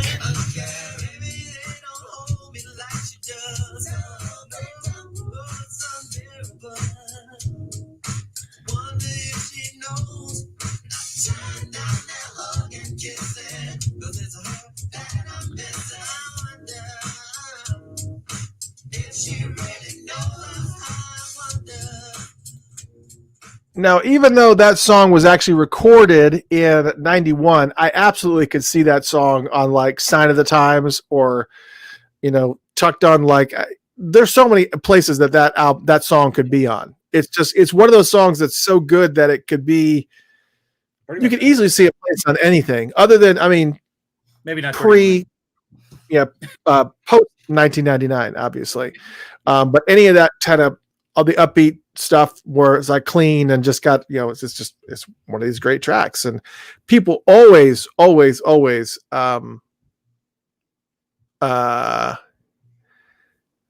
yes. Rodney just mentioned that "Old Friends for Sale" is technically unreleased, and that's actually kind of true, actually, technically, which doesn't really make sense, but it's on the vault, "Old Friends for Sale." It's on that album that was released by Warner Brothers, but I think the technical part that he's talking about is that it was never ordained by Prince to really kind of be out there, and I guess Warner Brothers slipped it on there, I guess. It is what it is. But yeah, we didn't put that on there because it's a real stretch to call that an unreleased track for sure. We only got a couple more. We're gonna do two more and then call it a night. Actually, three more, and then we'll call it a night. The next one is the song "Mind Bells," another one that he wrote for somebody else. This one is written for Kahoru Kohurumaki on the album. Done, very impressive. Well done. I was like looking at that day and going, "Man, I can't do it." It's probably so wrong. It's probably Kahoru. Well, but you read things out phonetically, and okay. Let me ask you this, and I just heard this today because I just heard an interview with him where he corrected. Well, who is the writer of The Simpsons? So I've his read full about name. this. I've read about this because I've seen him give an interview where he said he didn't really care what people called him, and it was fine for people to call him Matt Groening. Yes. Yeah, this writer of The Simpsons is Matt Groening, Groening. So if you phonetically look at it, you think it's Matt Groening, but it's not. It's Matt Groening because apparently it's like some old, I don't know. It's got some umla in there. So it's got some weird stuff going on that he did not put into the actual writing of it, but it's actually Gray, not Grow. Anyways, all that being said, Kohurumaki. The album is called Time the Motion, and the song is called Mind Bells. And it was actually on his album, which was it was a 6-track on that album, Time the Motion, written by Prince and Levi. And actually surprisingly enough, it's Prince on all vocals and instruments. And of course, Levi plays some instruments as well, assumedly bass and guitar, because he likes to flip back and forth between the two. And the only difference between the version that they gave to Kahoru and the one that's on Kahoru's album is Kahoru singing on it. So that's it. That's the only difference, is that it's got different vocals on it. It is Prince and Levi playing the instrumentation for that song. I guess he knew why in the world would I take Prince and Levi off of a song and re-record it with my own musicians when I can say this is Prince and Levi playing the song. So this is the better musicians. I think I want somebody who's more professional. Here it is. The song is called Mind Bells. Take a little listen to this.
And that was Mind Bells, which is unreleased track, but it was actually, again, unreleased track, but it was actually on Kahoru's album, Time the Motion. And Good job. thank you. Notice that I abandoned doing his last name. I was like, I'm not going to take that risk and screw that up every single time. You nailed it, man. You're the best. Okay. All right, yet another song. We're going to do another song that he gave to somebody else. This is a song that he gave to the Steels for their very first album called Heaven Help Us All. It was a song that was written by Prince and David Z. Rivkin and Levi, which, you know, him and Levi did a lot of writing actually together. And it's Prince on all the instruments, and then the main difference is that the Steels actually laid their vocals over all of this. But the song is called Well Done. It was recorded 1990, I guess. And of course, the Steele family, Fred Steele, JD Steele, Jerlyn Steele, Javetta Steele, Billy Steele, Janice Steele, all the Steels. And they did Steels, the Steels. I should have just left that. Decided to go down a rabbit hole. Oh, names. So it's okay. The song is called They're all there. They're all there. They're all there. And so, but this is Prince's version of the song called Well Done. Check it out. This is a little taste for you of this.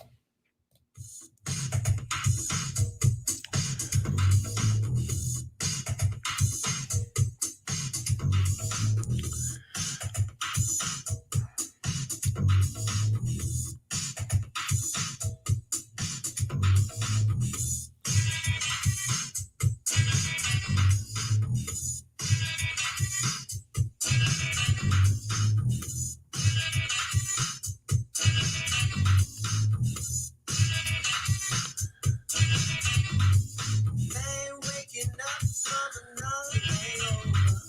All in all, the man is so bad. Just occurred to everyone to fall over. Did it get busy instead of feeling sad? Well done, well done. Much better than well said. I didn't realize that he gave that song to the Steels. That's the only version I've ever heard is the Prince version. Yep.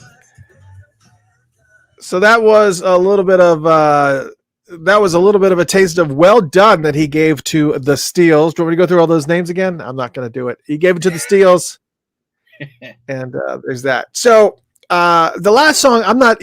I had some other ones that obviously were Third Eye Girl related. We had Chapter and Verse and Dakota 1, Moondrops. So all those are all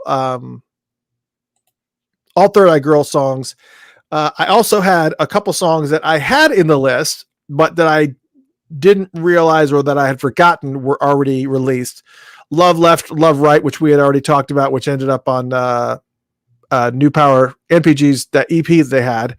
The maxi single, Yeah, You Know, which was unreleased until the 1999 Super Deluxe came out. And that was one of those unreleased tracks that was on there. So now that's officially released. And then I had the acoustic version of the song Love, which was really, really cool. Love is already out there. It still had the same feel. I get the same pattern.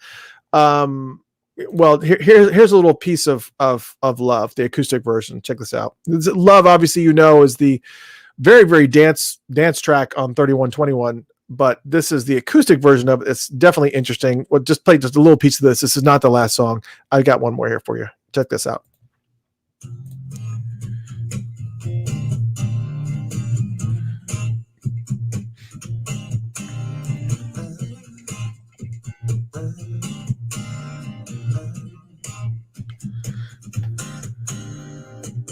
Stop telling me what you want me to hear. Stop telling me what you want me to fear. Stop tripping on something you overheard. Love is winning without a word. Stop giving me your wish list. Love is free from all this. Like a bird flying over the hilltop. Love is like the sky. It never stops. From the abundance of the heart, my sweet. Love is whatever you want it to be. That's amazing. That's one of my favorite songs, and that I've never heard that acoustic version. So there's an acoustic version of that song, and it was actually technically released. He did it as an audio stream on 3121.com. So it wasn't really released as a single, but they kind of put it out there. It definitely changes the whole entire feeling of that song. It's a whole different thing. Now, many people know, and here's a song I'm going to close with, and I'm going to kind of give you a taste. Everybody's obviously familiar with 1,000 X's and O's, which is this. Which we all know and love. Okay, yes, we all know and love it. I'm sorry, were you prompting me? No. Okay. So that's 1,000 X's and O's that we all know and love. Yes, yes, we all know and love. Yes, of course. Yeah. So, anyways. there is another version to that song that preceded that one. And it was recorded way earlier, not way earlier, but way earlier, because that didn't get released until 2014, 2015 is that version that we heard. But the original version of the song is vastly different. And a lot of people have not heard it. It's just one of these songs that it's kind of been floating around, but not really. That one is very structured, very different. Got 1,000 hugs and kisses for you when you come. Is very kind of got a different feel. And the original version of this song still remains unreleased. But you can, I guess they had, it was floating around at some point in time somewhere online. And it was done by Nona Gaye, who is Marvin Gaye's daughter, right? No, yeah, I think it's Marvin Gaye's daughter. Nona Gaye. And so, but Prince actually had recorded the song and did a little bit of a guide vocal, and Nona's still all over it. And there is also a Rosie Gaines version too. So this version has seen a couple different lives. It started out with Nona Gaye, then Rosie Gaines did it, and then of course the hit and run version is probably the only one that was kind of technically officially released that you kind of put it together as a Prince song. And so here is 1,000 Hugs and Kisses, the original version of this, and again, very different, but check it out anyways.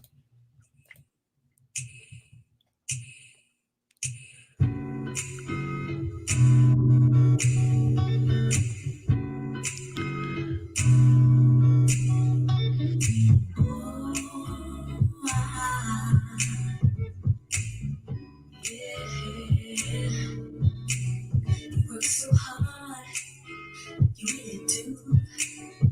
I don't think that anyone could ever work as hard as you. How does it sun? So, and probably Facebook might recognize this one.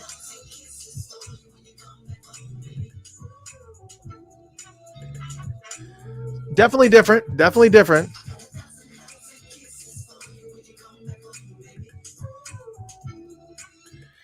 So that was kind of a little taste of 1,000 Hugs and Kisses, the Nona Gaye version. But if you listen closely, it's Prince all over it. He's all over the background vocals. He's all over any vocal stylings that are there.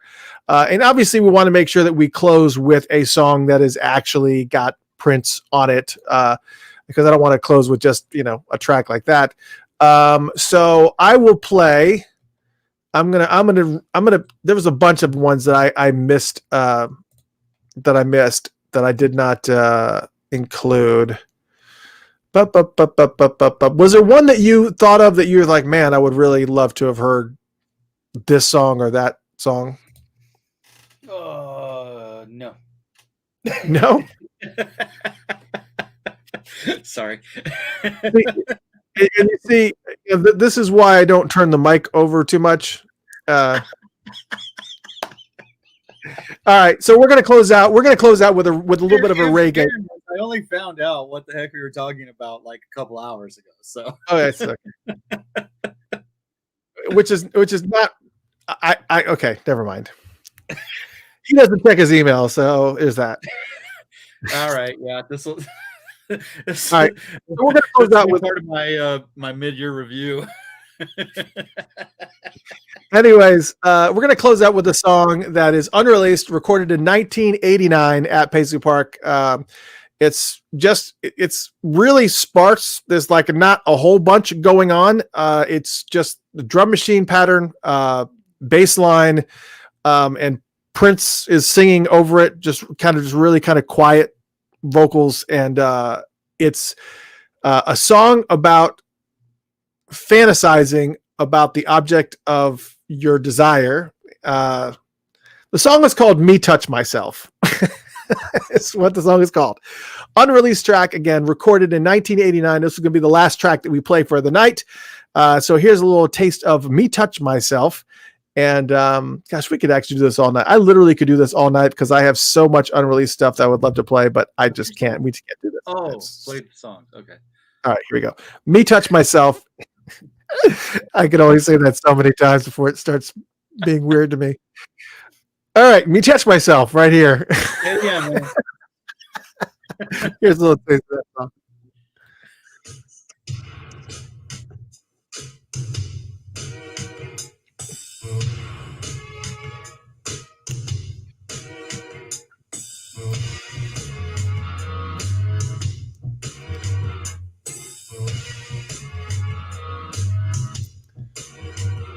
As I wake this lonely morning, I do thank God that you were born.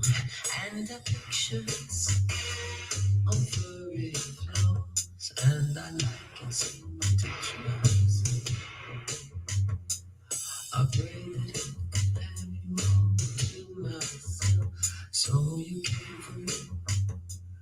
And know I'm playing a little bit more of this than normal.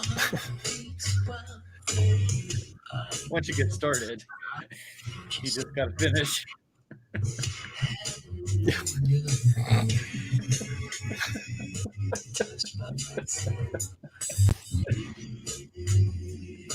touch myself until I can truly know every moment you touch myself. All right, we just let him touch himself for a little bit longer than we had anticipated, but wanted to kind of make sure that you got the gist of that song. That was Me Touch Myself. But oh my gosh, yeah, it is oh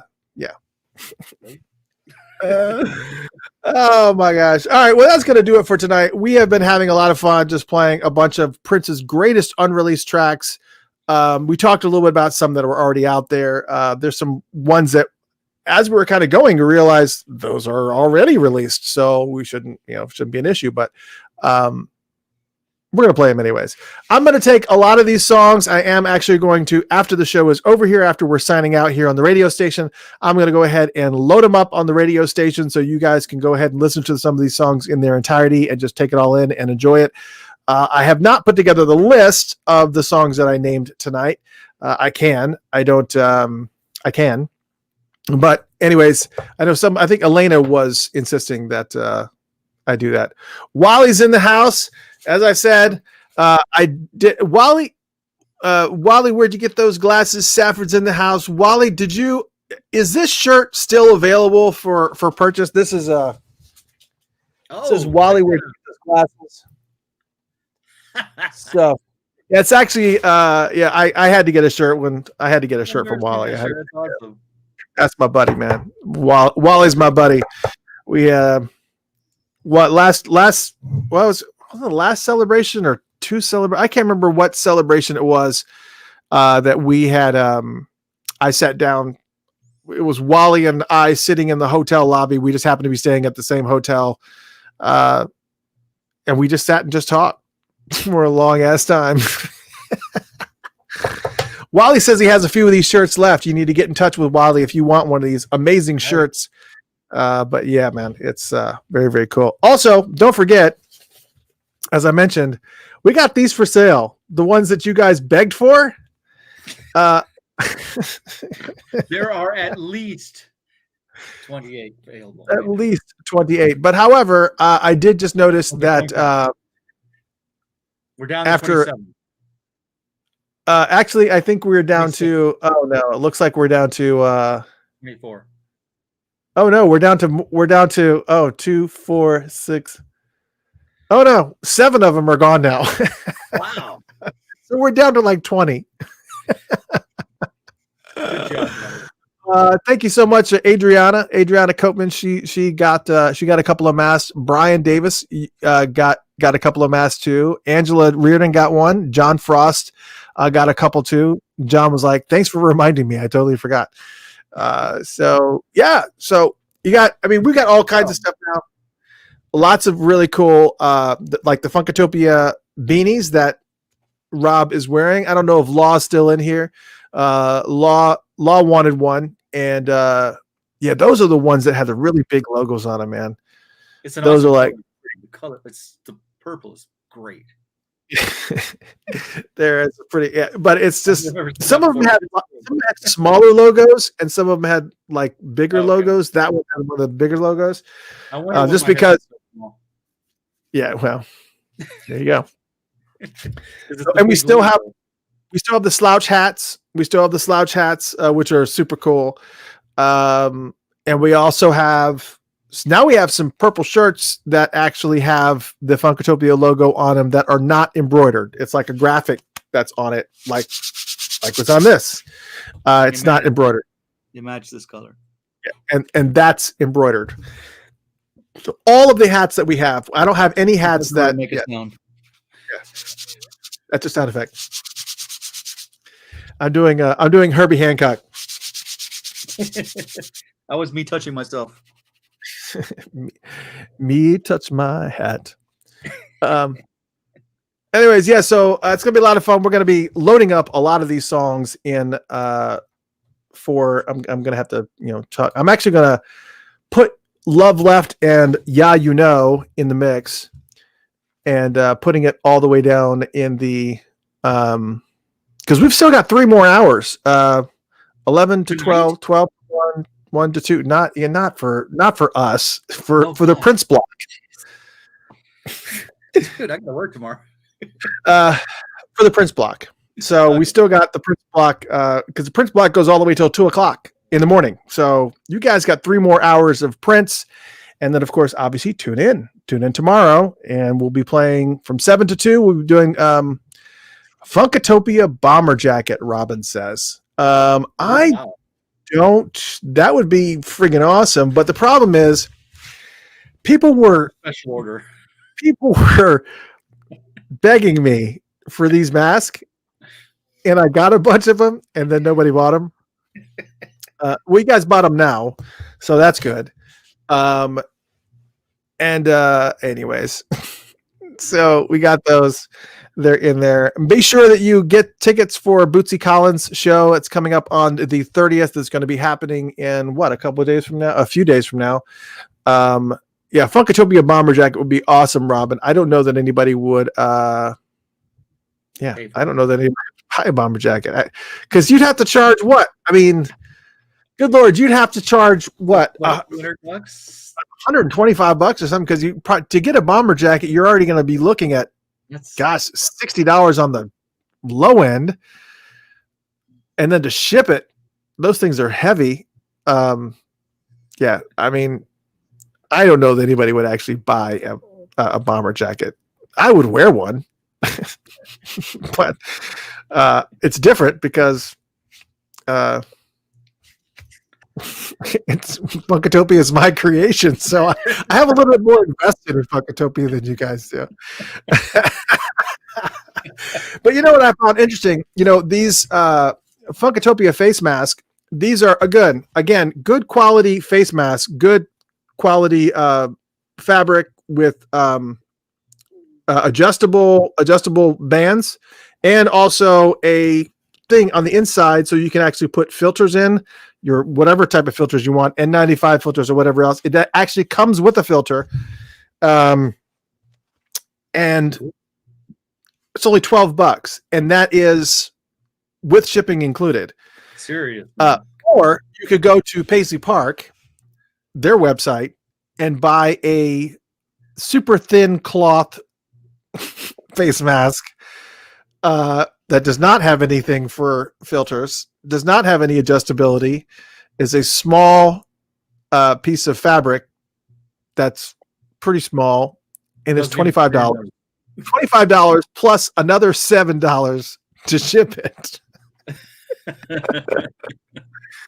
You can have whatever you want. I'm just saying. This will probably keep you from catching coronavirus. That one's a fashion statement.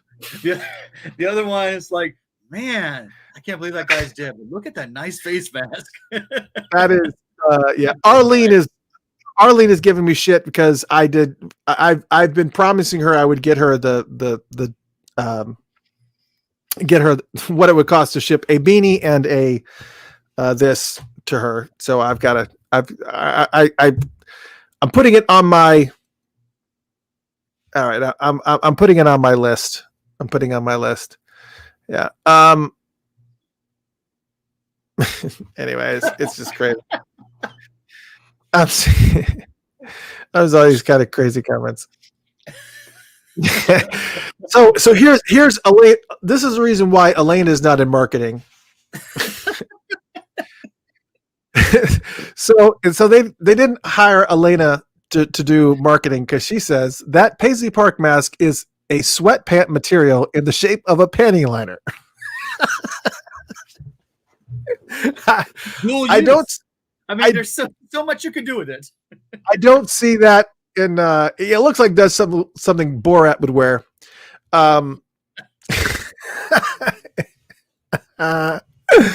It's no offense, Paisley Park, but if you're going to do face mask, you got to step it up. You got to actually. It's not a fashion statement. The face masks are a serious thing, which is one of the reasons why we did this. It's one of the reasons why we did this. I actually ordered some from another company, and when I got them, I was horrified. It was like they took this really super thin piece of fabric and they just kind of cut slits in it so that you'd be able to put it around your ears. It was no, it even has the wire in here too to actually form it to your nose. That's actually in here. It's actually got. It's actually got. It's good. Well, I think no cheap shit here, man. It's the good stuff, and it's only $12. Yeah, Elaine, that is a perfect. It's a. I don't know. Never mind. Stacy was telling Elena it's a perfect catalog description. Yeah,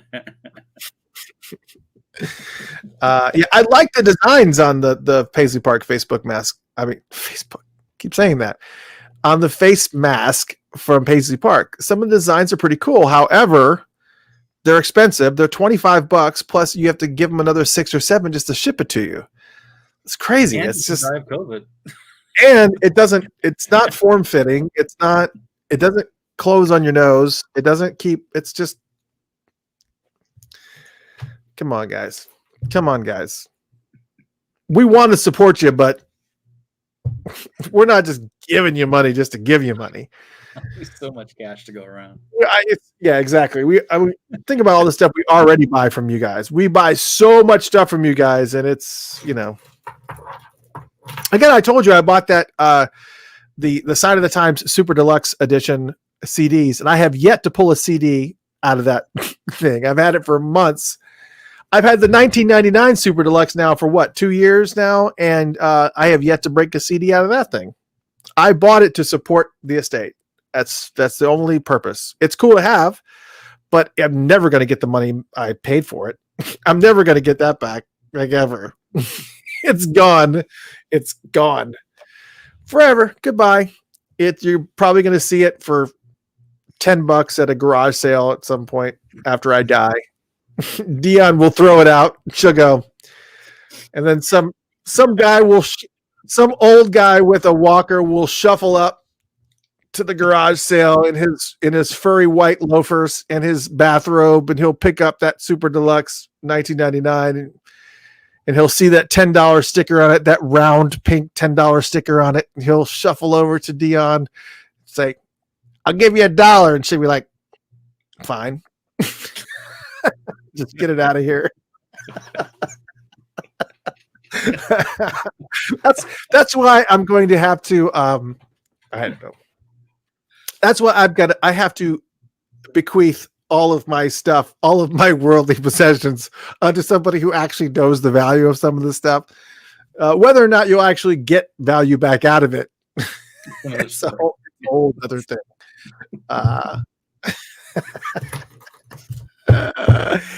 I tell you what, I'll come over there. I'll give you $1 for this. It's just a CD. Who uses CD players anymore? Nobody uses CD players anymore. I'll give you $1. If you let me walk away, if I walk away right now, nobody gonna buy this. Nobody buys CDs no more. I'll give you $1. That's how it will go down. I feel you. I'm gonna walk away, and that's all they're gonna be. Nobody gonna talk. Nobody gonna say nothing. I'm gonna walk away. You're gonna be $1 less. You're gonna be $1-less. and you're still gonna be stuck with the CD.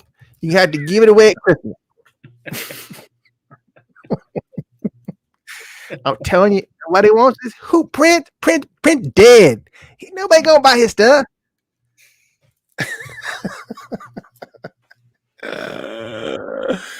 Oh my god. I need to do like a whole like I need to do a whole Funkatopia live in that character. Don't. I'm gonna do a whole Funkatopia know. live completely I don't know in what to do. the southern redneck character. the whole entire episode. And the only way that you'll be able to stop me is if you actually start talking. I'll have to start talking as Country Bob.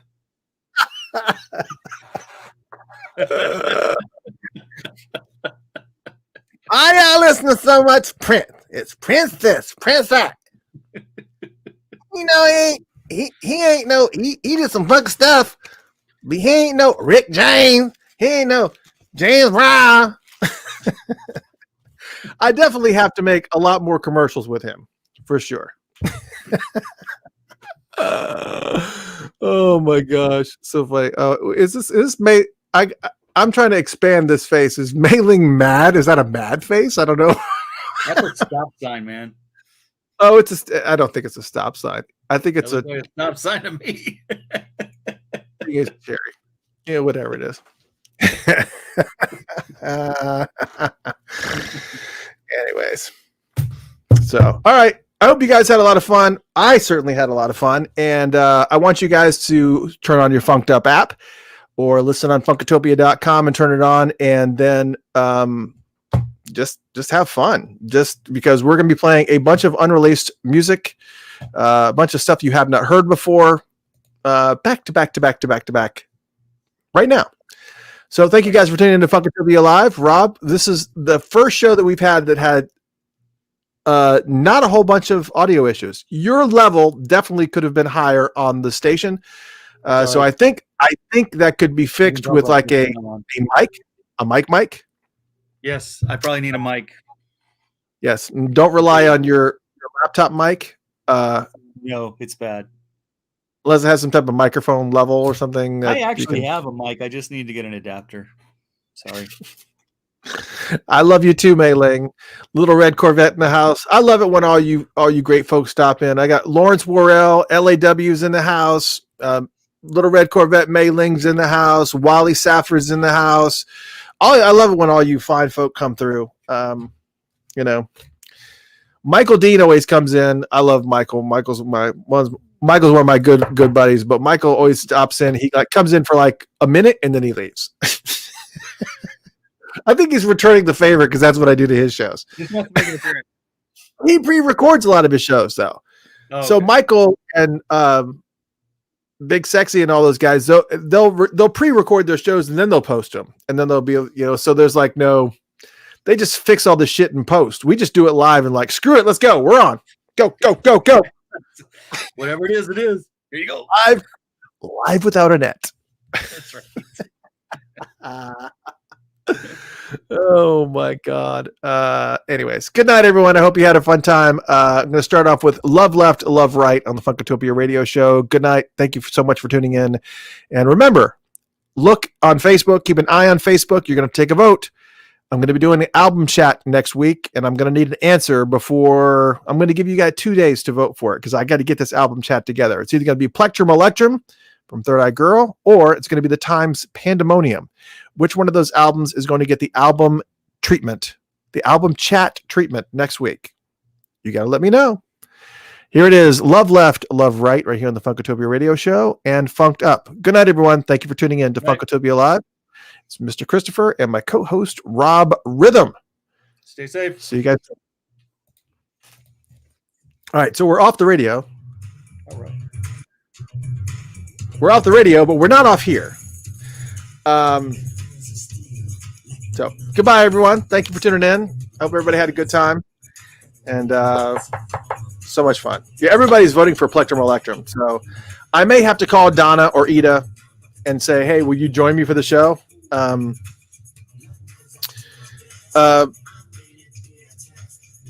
for some reason, I can't get Hannah to talk. Hannah will talk to me about the Love Wide, her ministries with her husband, Joshua.